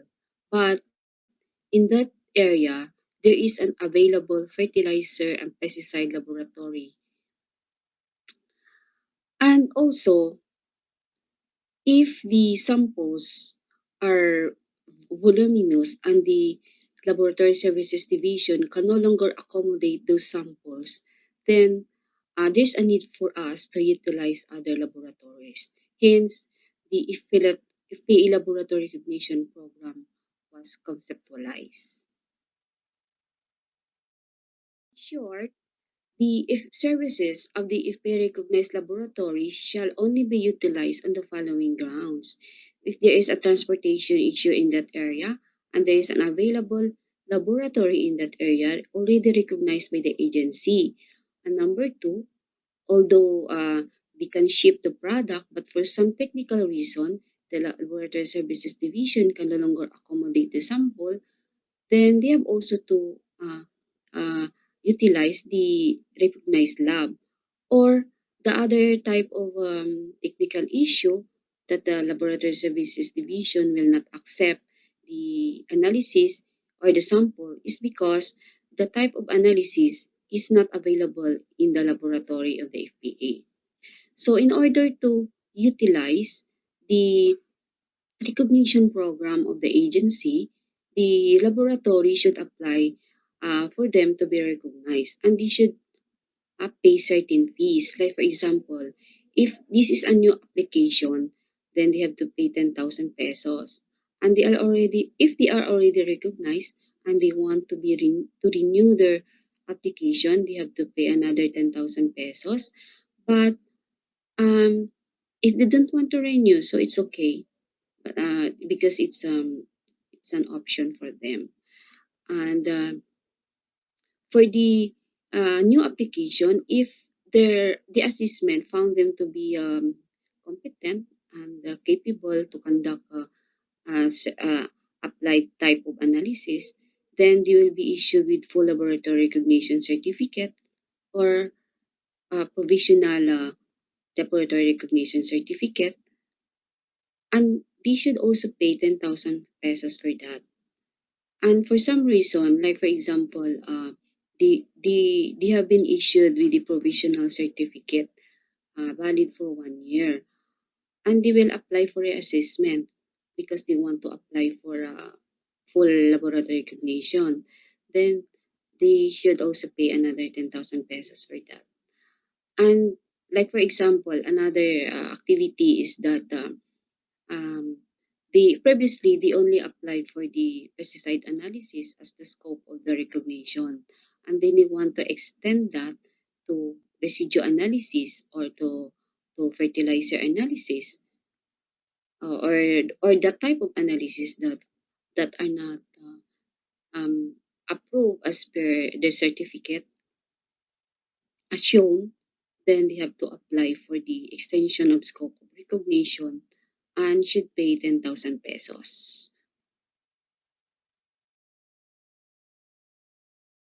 How are you going to apply to the agency in order for you to be able to be recognized by the agency as the recognized lab for the fertilizer, pesticide, and residue laboratory?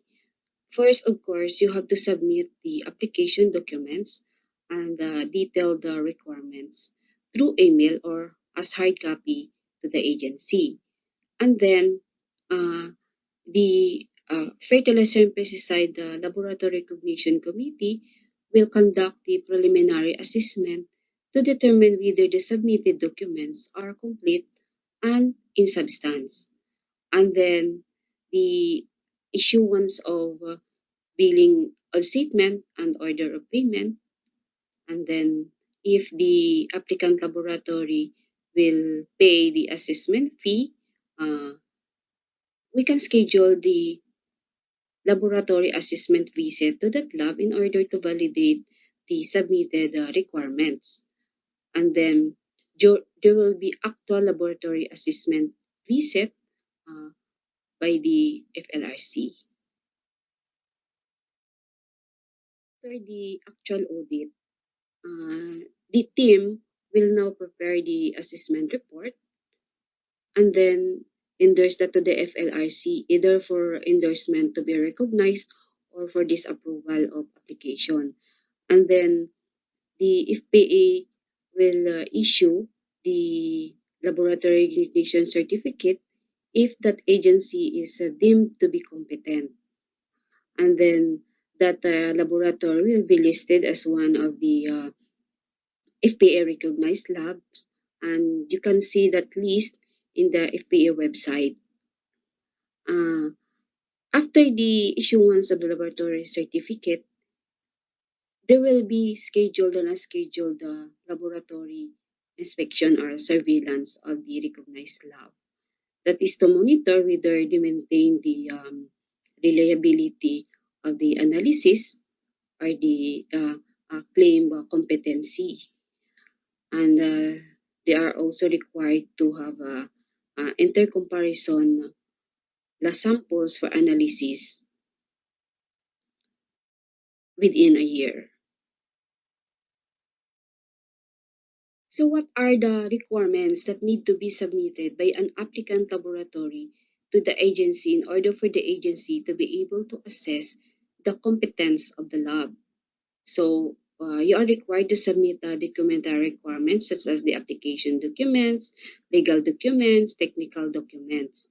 And of course, you have the record of the track record of the laboratory, the manpower requirement that will be utilized in the analysis, the physical layout of the laboratory, the equipment and apparatuses that will be utilized in the analysis or in the stated scope of recognition, the test methods that will be used, the quality control procedures that are being currently utilized by the lab, as well are the different laboratory procedures. And these requirements should be made available during the audit in order for the laboratory assessors to determine their reliability, their accuracy, as well as their what we call this their veracity as claimed during the application. Implements the FPA laboratory recognition program. As I have mentioned before, there is an FLRC, or known as the Fertilizer and Pesticide Authority Laboratory Recognition Program Committee. Those personnel in the FLRC, actually, they are being utilized and designated as part of the FPA laboratory assessment team that will conduct the actual audit in the laboratory. So for example, those assessment team or the assessors, they composed of normally they composed of a lead. It's either the vice chair or the chair himself or the designated member to lead the assessment. And it is required that there must be at least 2 members that will go with the lead assessor.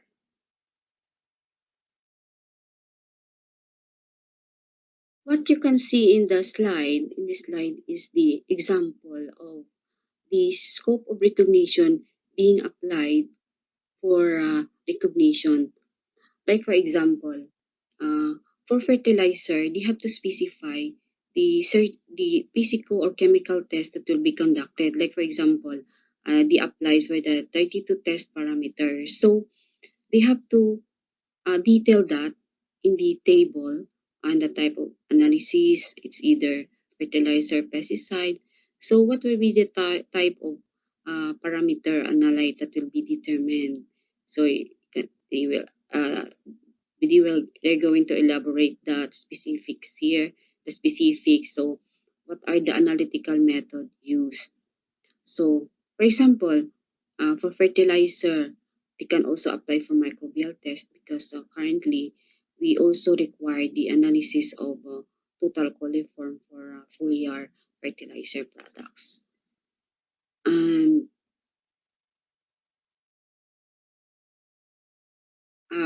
for audit, usually we communicate our audit schedule to the certain laboratory. So usually we are doing this.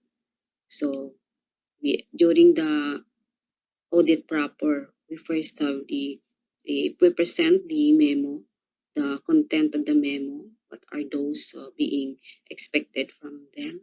And then during the audit proper, we validate their application. All of the documents submitted will be assessed accordingly.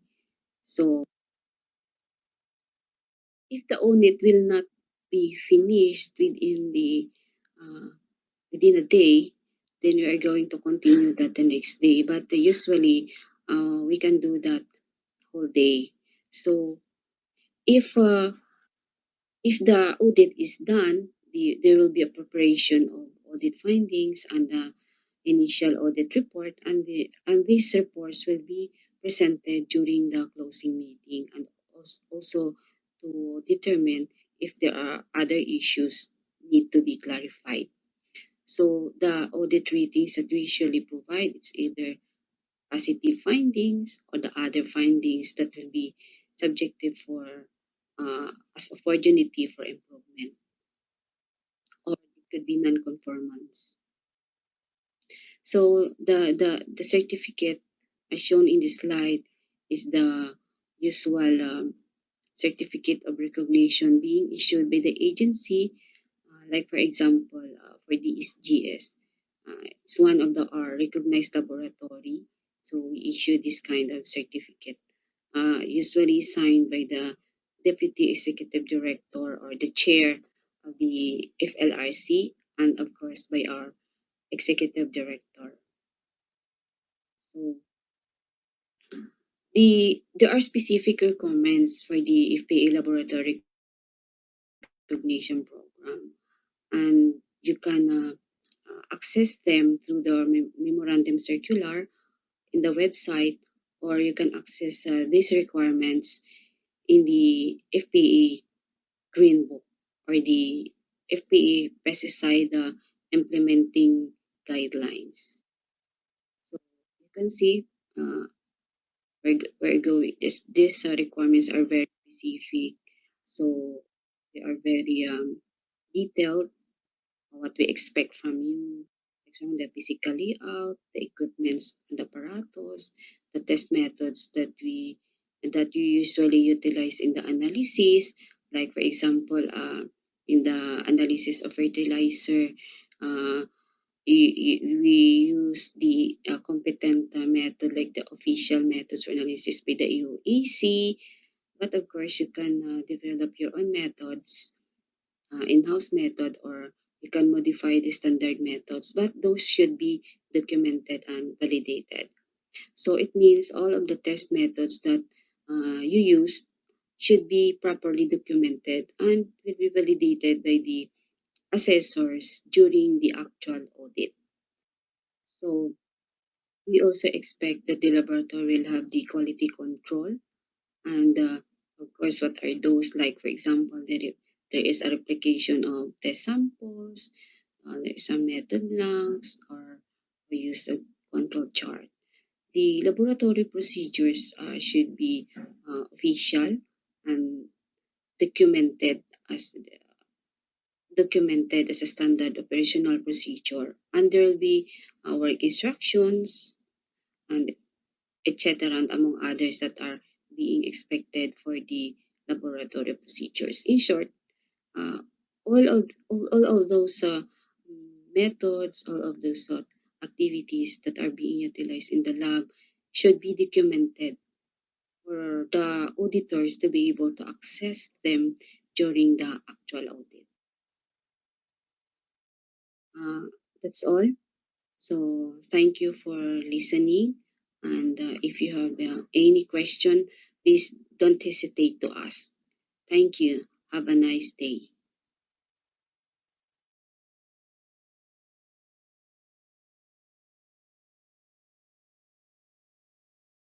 Ayun. So thank you very much po, Ma'am Jeff, for your lecture on FPA's Laboratory Recognition Program. And I would like to also thank po dun po sa mga nag-discuss earlier po no, na mga resource persons from LSD. Si Sir Paul, si Ma'am Feng, si Ma'am Kang, and si Ma'am Shang.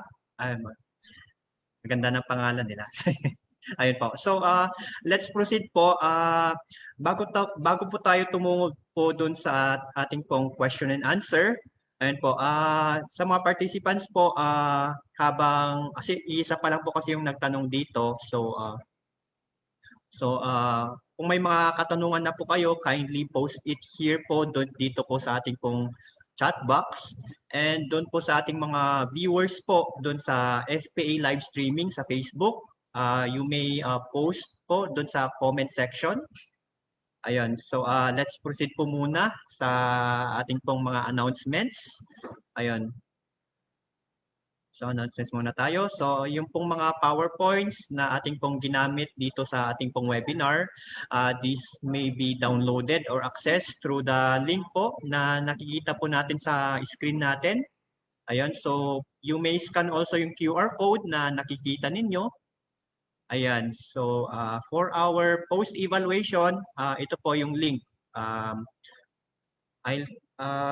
Pwede ba nating i-copy paste dito sa ating pong chat box yung link po para po mas madaling access ng mga participants natin. So kindly wait po, ka-copy paste po muna namin yung pong link ng post-evaluation. So ayan po, copy pasted na po. Ayan, so for more announcements, may mga announcement pa po tayo. Ayan. Announcements. Ayan.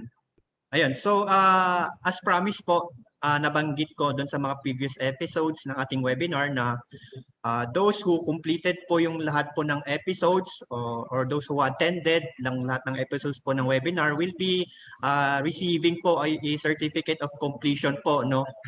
So we will be consolidating your attendance from the first episode until now po para po ma-verify namin kung sino po talaga yung mga nag-attend from our first episode until now. So, ayan, may certificate of completion kayo. That would be, kung ikukumpara natin for certificate of participation, mas matimbang po yung completion of course. Ayan. And of course, ayun, reminder lang din po, if you are filing up po yung ating pong Google form, doon po sa post-evaluation, kindly type in legibly po, no? Yung pong iyong name and email. Ayun po. Kasi minsan email, doon po nagkakamali kasi may mga iba, they are wondering why they are not yet receiving yung mga certificates nila. Eh yun pala is, ayun, mali pala yung in-input nila na email nila doon po sa ating pong post-evaluation. Ayun, kasi nagba-bounce back po nanonotify din po kami as sender na yung isang participant was not able to receive yung pong kanilang certificate. Ayun po. So next announcement po tayo. Ayan. So kindly take note po din po itong mga email addresses, mga bagong email address po ito ng FRD. Ayun po. So kada service po may specific email address na kung saan nyo po pwedeng i-email. So ibang email po yung for licensing, iba yung for registration and the like. Ayun po. Same is true po for PRD. So kindly screenshot na lang po yung mga to, no? We have email for ilang emails to? Yeah, I think for PRD is 5, 1, 2, 3, 4, 5. Ayun. Ayun. The same thing po doon po sa accreditation. Under po ito ng aming sa division namin, sa Planning Management and Information Division. So kindly take note po itong mga new email addresses. Ayun, yun ito po. May hiring po kami. So na-announce ko din po ito. So kung willing, may open po kami dito sa FPA na supervising agriculturist for Regional Field Unit 6 sa Iloilo City ata yung base nito. Ayun, and we are also looking for an Administrative Officer 5. This is under the General Services Section, Finance and Administrative Division. Ayun, dito po sa central office po yung mababase yung sa for AO5 po. Next, ayun. Back po tayo doon sa sa Q&A. Ayan. So sa mga ating mga kasamahan sa LSD, ito po, bale, ilan na pong questions meron na tayo dito? Isa pala. At walang mga tanong ha? Surprising. Ayan po. So yung sa question po natin, isa lang po. So pwede pa po kayong kumabol. Actually, this is the last part na po ng ating pong program. So kung may mga questions kayo, kindly type in na po dito sa ating pong chat box habang po may oras. Ayan na. So for yung sa una nating question from from Ma'am Alita Bornea po. Yung tanong niya is the process and instrument used in the laboratory affect the result of specialty fertilizer? So sino po yung pwedeng makasagot nito? Sir Paul? Kaya po ba? Or anyone from LSD? Sir, ako na lang. Nakita ba? More pressure po. Paano na kayo? Lalapit. Yan. Okay. Hello po. Thank you very much po Ma'am Alita para po sa inyong question. Bale, with regards po dito sa question nyo kung yung process po ba at yung instrument ay nakaka-affect sa laboratory test result, especially ng fertilizer. Yes ma'am. If yung minimin nyo po doon sa process ay yung methodology po na ginagamit, definitely makaka-affect po yun. Although, ina-expect po natin na hindi naman sila masyadong nagkakalayo. It depends kung ano po yung methodologies na ino-compare. So for example, sa nitrogen, meron po tayong dalawang major methods na ginagamit, which is yung Dumas method tapos yung Kendall method.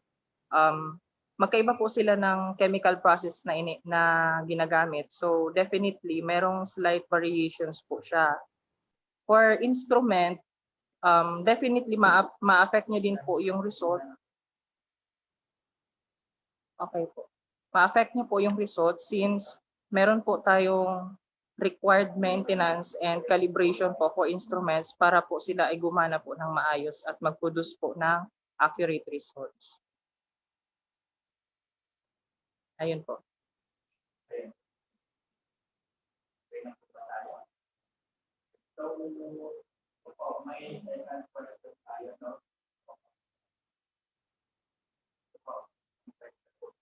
Packaging from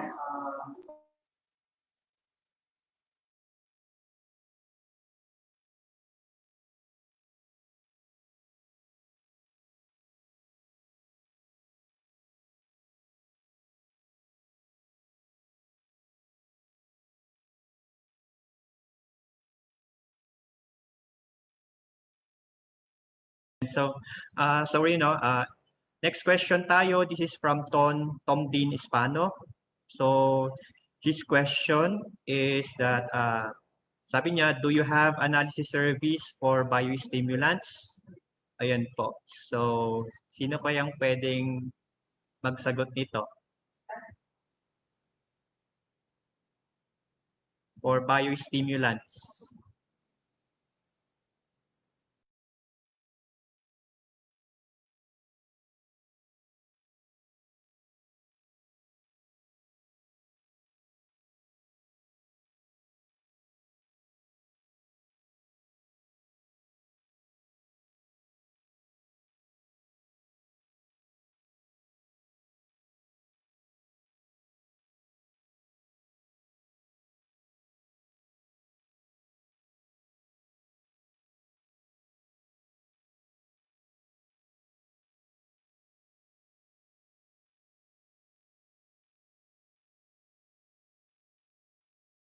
Ayan. Okay. Hello po. So, para po doon sir sa inyo pong tanong, for now wala pa po kaming analytical service na ino-offer po for biostimulants. Microbial testing lang po. Okay po. Thank you. Ako din sa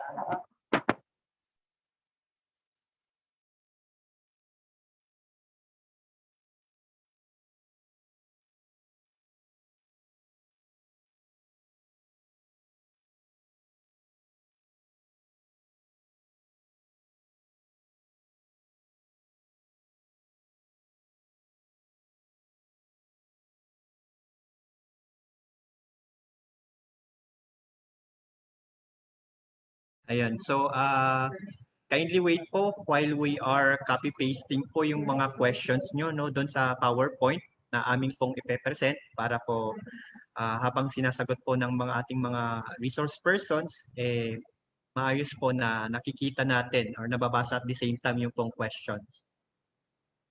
Ayan. So, yan po kasi ngayon po kasi usually kapag pa-end na doon nagsisidatingan yung mga questions po no. So basically ngayon lang din po namin na screenshot or nakaka-copy paste yung mga questions ninyo. Ayun. So while ayan. Ilan po yung ating participants? So for now we have 35 po no. We also na 35 yung mga 35 na participants here in Zoom would be nandun sa ating pong post-evaluation. Makikita yung pangalan nyo doon. And anyway po, doon sa mga participants din natin na nagwa-watch through our live streaming sa Facebook, you may still answer yung pong ating post-evaluation. I will be copy-pasting po yung mismong link ng post-evaluation para po makapagsagot kayo. Ayun, I will do that po mamaya doon po sa mismong live streaming po. So, okay na po ba tayo doon sa ating mga questions? Ayan. So, this question is from Ismael Kelly Antolin. Yung tanong niya is, may standard packaging po ba para sa samples pag mag-submit sa laboratory? Ayun. So, anyone from LSD? Ikang po ba? Okay, ako na lang. Hello sir, Kelly Antolin. So, ay, nag-shutdown na. Ayan, si Sir Paul. Nalobat na ako.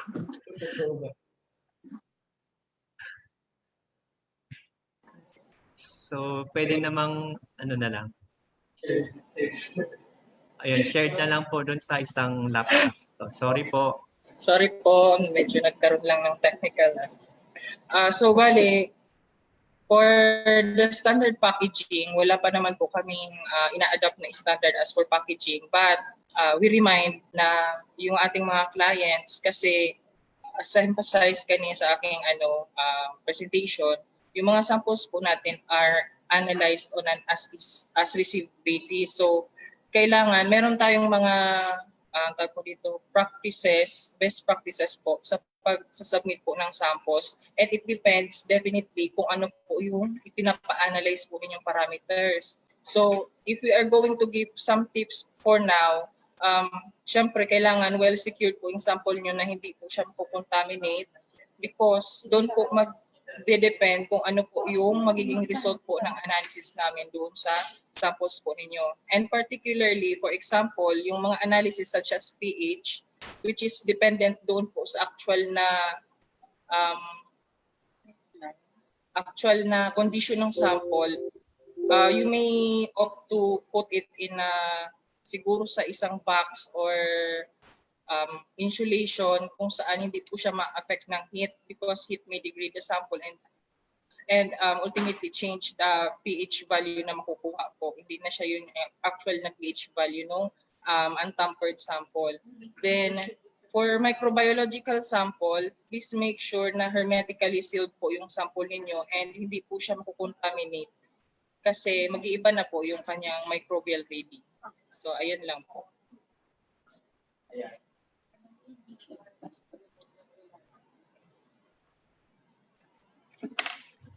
Okay po. So next question na po tayo. I'm sorry.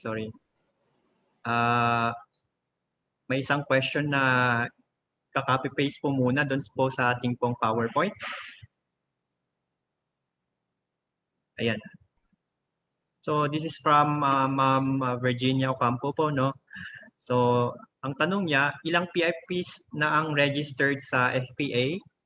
Meron pa ba potential products in the pipeline ng FPA?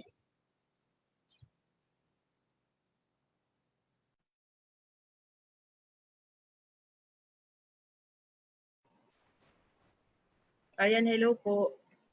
Ma'am Dr. Virginia Ocampo. Sa tanong niyo po na ilang PIPs na ang registered sa FPA, currently ma'am, sa record ni FPA, meron tayong 5 single events na registered and 5 combined or stock products na registered kay FPA. Potential products in the pipeline ng FPA. Ano ba ito? Ito ma'am sa potential products, hindi ko po exactly sure paano sasagutin ito. We'll get back na lang. Opo, siguro ano na lang, i-consult namin ma'am yung ibang registration divisions para po makuha yung feedback or comments nila regarding this, yung concern niyo po na potential products na nasa pipeline ni FPA. Yan po. We hope we answered your question. Next question, FPA accredited bio-F researchers are the ones to conduct the trials for PIPs. Yes, ma'am, correct. Do you think the researchers need special training to do trial for PIPs as compared to standard or regular pesticides for registration? Yes, ma'am. Yung bio-F po for PIPs is talaga namang different siya sa nature ng paano kinoconduct yung bio-F ng conventional pesticides.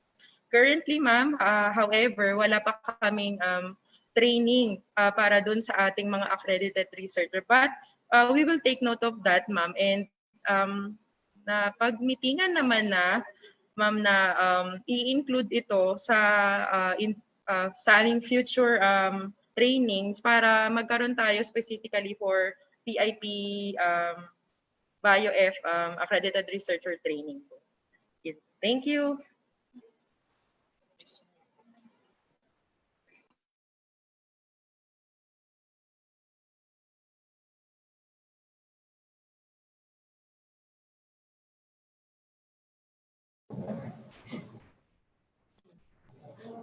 Sir, naka-unmute na.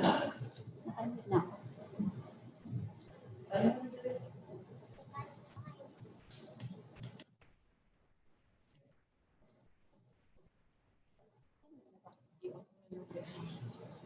Ayan.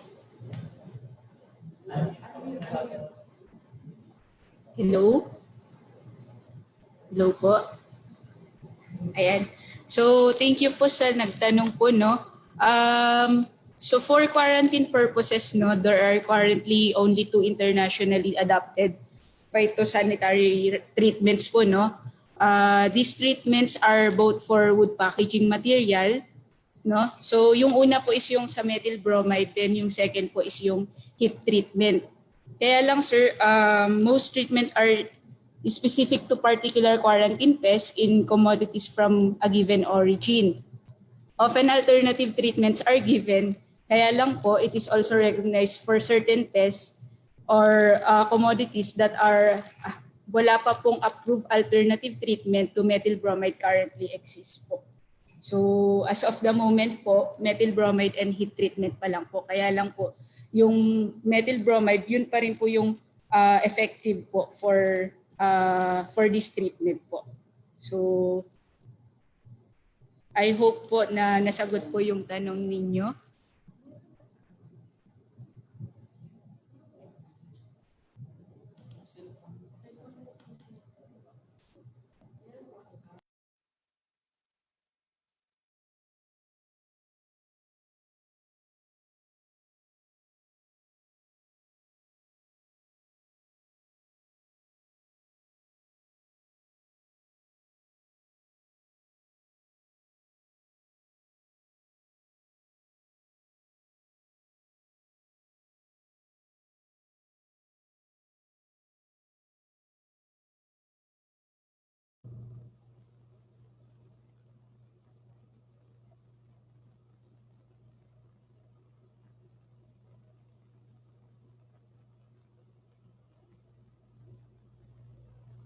Ayun.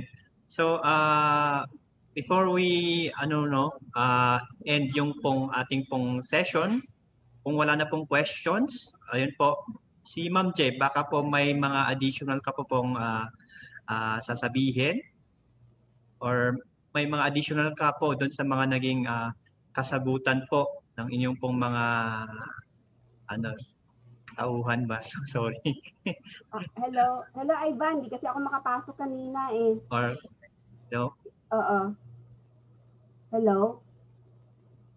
Hello po, Ma'am J. Naririnig mo ako? Ayun. Hello?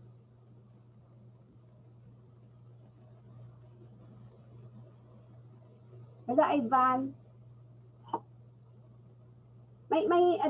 Hello? Hello, Ma'am. Ayun po. Medyo mahina po yung audio niyo, Ma'am J.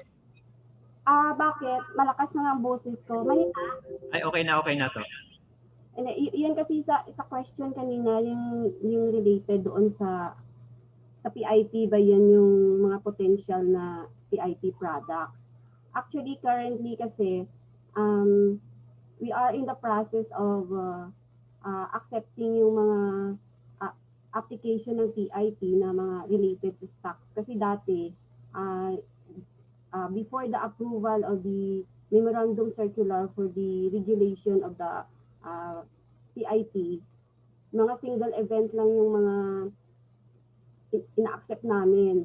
But lately, when we updated our guidelines for the regulation ng PIP, which of course, these guidelines was already incorporated in the FPA Green Book, meron na po siyang different categories. Yung mga PIPs na combined with other PIPs or non-PIPs, these are considered as mga stocks na.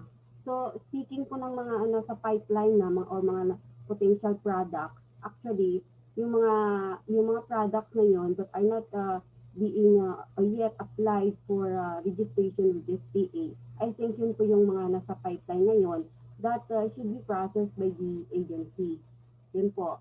And then, in addition po doon sa question kanina regarding sa possible phase out ng methyl bromide, so we know for a fact that the methyl bromide, actually ang intention of the ng methyl bromide is for phase out na talaga because of its nature of being highly poisonous, and aside from the fact na that it is very odorless, so you cannot determine its presence because aside from odorless, it is a colorless gas, and although it is considered as generally very effective against different types of pests in both in the agriculture and the shipping industry, but then because of its potential as being highly toxic and being active na siya na environmental contaminant, is of course dinidestroy niya ang ating ozone layer.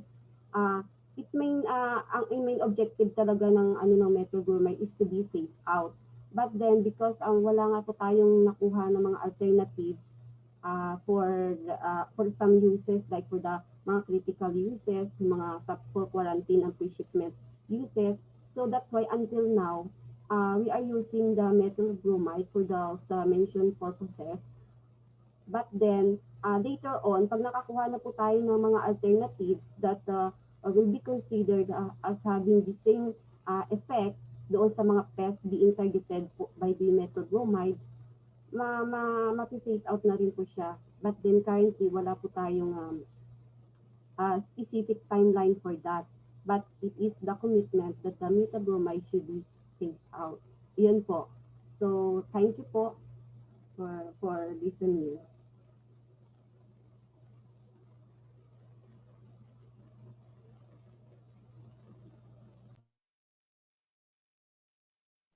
Ayan po. So, thank you po, Ma'am J.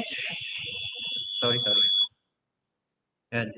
So, thank you po, Ma'am J, no? And dun sa mga LSD staff po na naging resource person natin ngayong hapon.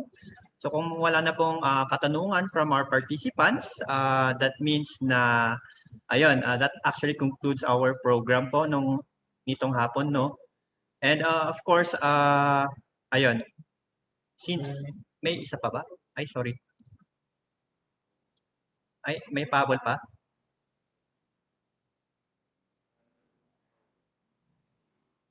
Ito po ba? Wait, may pahabol po na tanong. Ayun, kasi may... Ayun, so kindly wait while we are copy-pasting yung mga questions doon sa PowerPoint. Ayun, so tingin ko, pwede naman natin, time check po natin ngayon is 3:24. Ayun, we hope so na... Ma'am Je, may sasabihin ba ulit?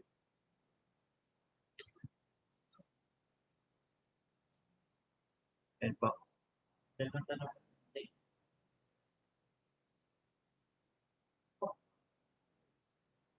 So, si Ma'am Je po ulit.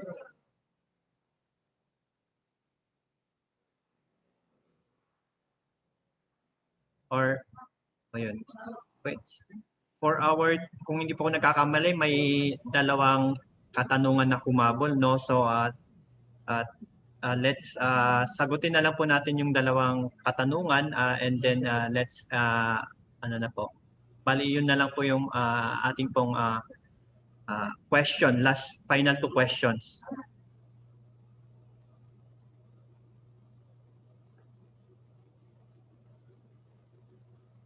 Ipo-post mo pa yung question, Ivan. Actually, we can see the question in the Okay na chat ba? box.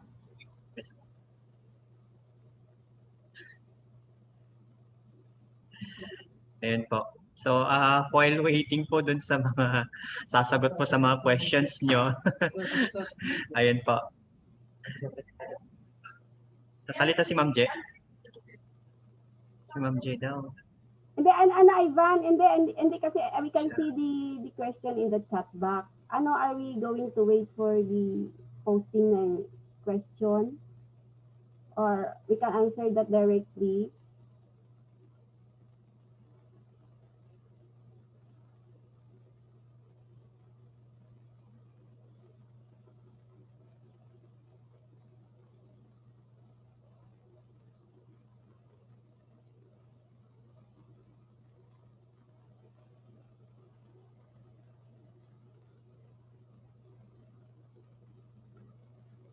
Hello? Yes. Hello, Ivan.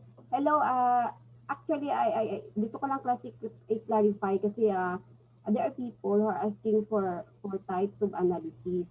So, we should remember that the Fertilizer and Pesticide Authority na Laboratory Services Division, actually it is a service lab specific for as the support laboratory to the FPA. So it means what we are doing here is specifically the analysis ng fertilizer, pesticides, and other agricultural chemicals that are being registered at the Fertilizer and Pesticide Authority.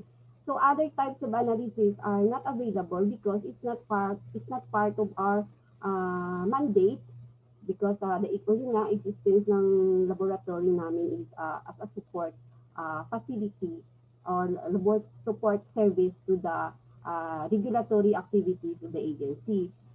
So speaking of the question, Ma'am Hasidin Mandawi, so if the pit moss is not intended as fertilizer or as pesticide, so we cannot do the analysis. So yun ang ibig ko pong sabihin. So ano ba yung purpose ng pit moss? Are you going to use that as a fertilizer? So if you're going to use that as a fertilizer, and you want to specify yung type ng analysis na papagawa mo, could be nitrogen ba yan, phosphorus, potassium, or other types of determination ng mga analytes na na related sa fertilizer, we can do that.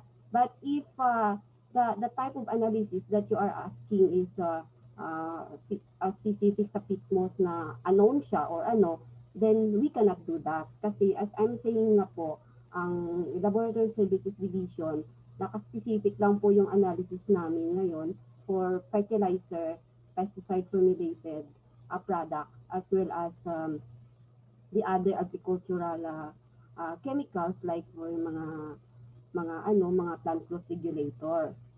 So yun po. Ngayon, since andito na sa isang slide na tong tanong na paano ang process sa FPA fertilizer.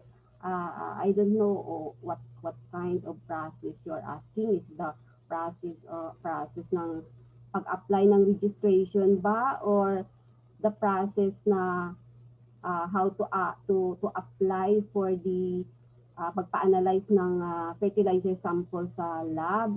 So I don't know what process you are asking So if you are asking if how a fertilizer product should be registered with FPA, actually we have a specific procedure which you can find in our website. Actually, if you type the FPA na word in the website, you can specifically or directly find our website. So there are specifics ng mga procedures. It depends on the type of purpose. Like for example, if you want to find out how to apply for a fertilizer registration, yun andun po, nakalagay po actually sa Citizens Charter namin, all types of public services being offered by the agency.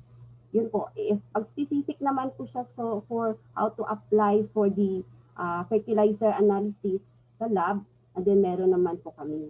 So, yun mo po, Ma'am Hazelyn. Hope po we able to answer your question. Kasi na-discuss naman po kanina with my colleagues na sa lab, how to proceed with the application po ng fertilizer laboratory analysis, kung paano po mag-apply, magpa-analyze. And yung mga previous naman po na webinar namin, my colleagues from FPA, they discussed how to apply po for fertilizer registration naman. Thank you po.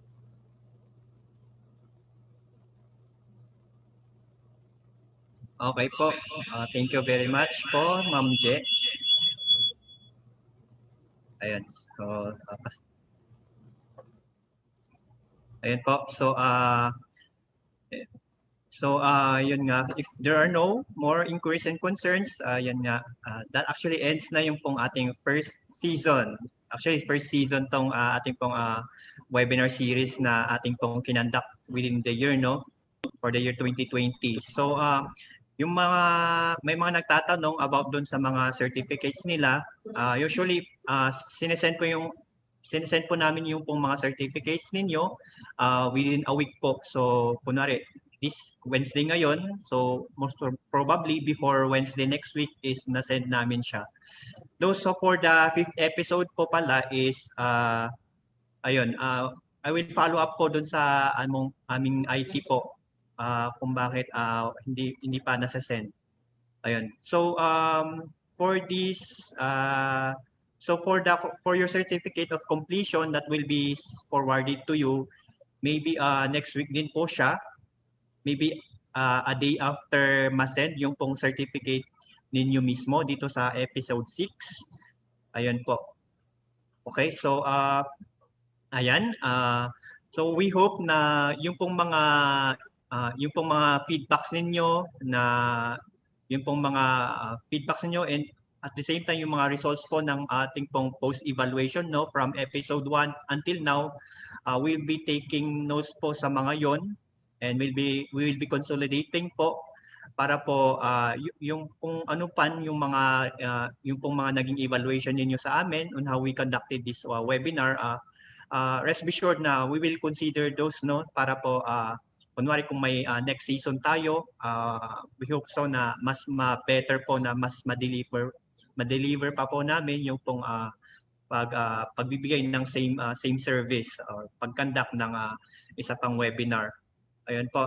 So of course, once again po, we are very much grateful po sa ating pong mga naging resource persons ngayong hapon. Ayun, so kindly wait din po doon sa aming pong ipapadalang certificate, e-certificate sa inyo as our resource persons po. And doon sa mga participants, this webinar series would not be successful if without your full participation and support po. since episode 1. Ayun, so yung mga naging positive feedbacks po ninyo sa amin, those inspired us para to keep us going on. And ayun, so thank you once again, and ayun, mabuhay po tayong lahat. So thank you very much. Okay.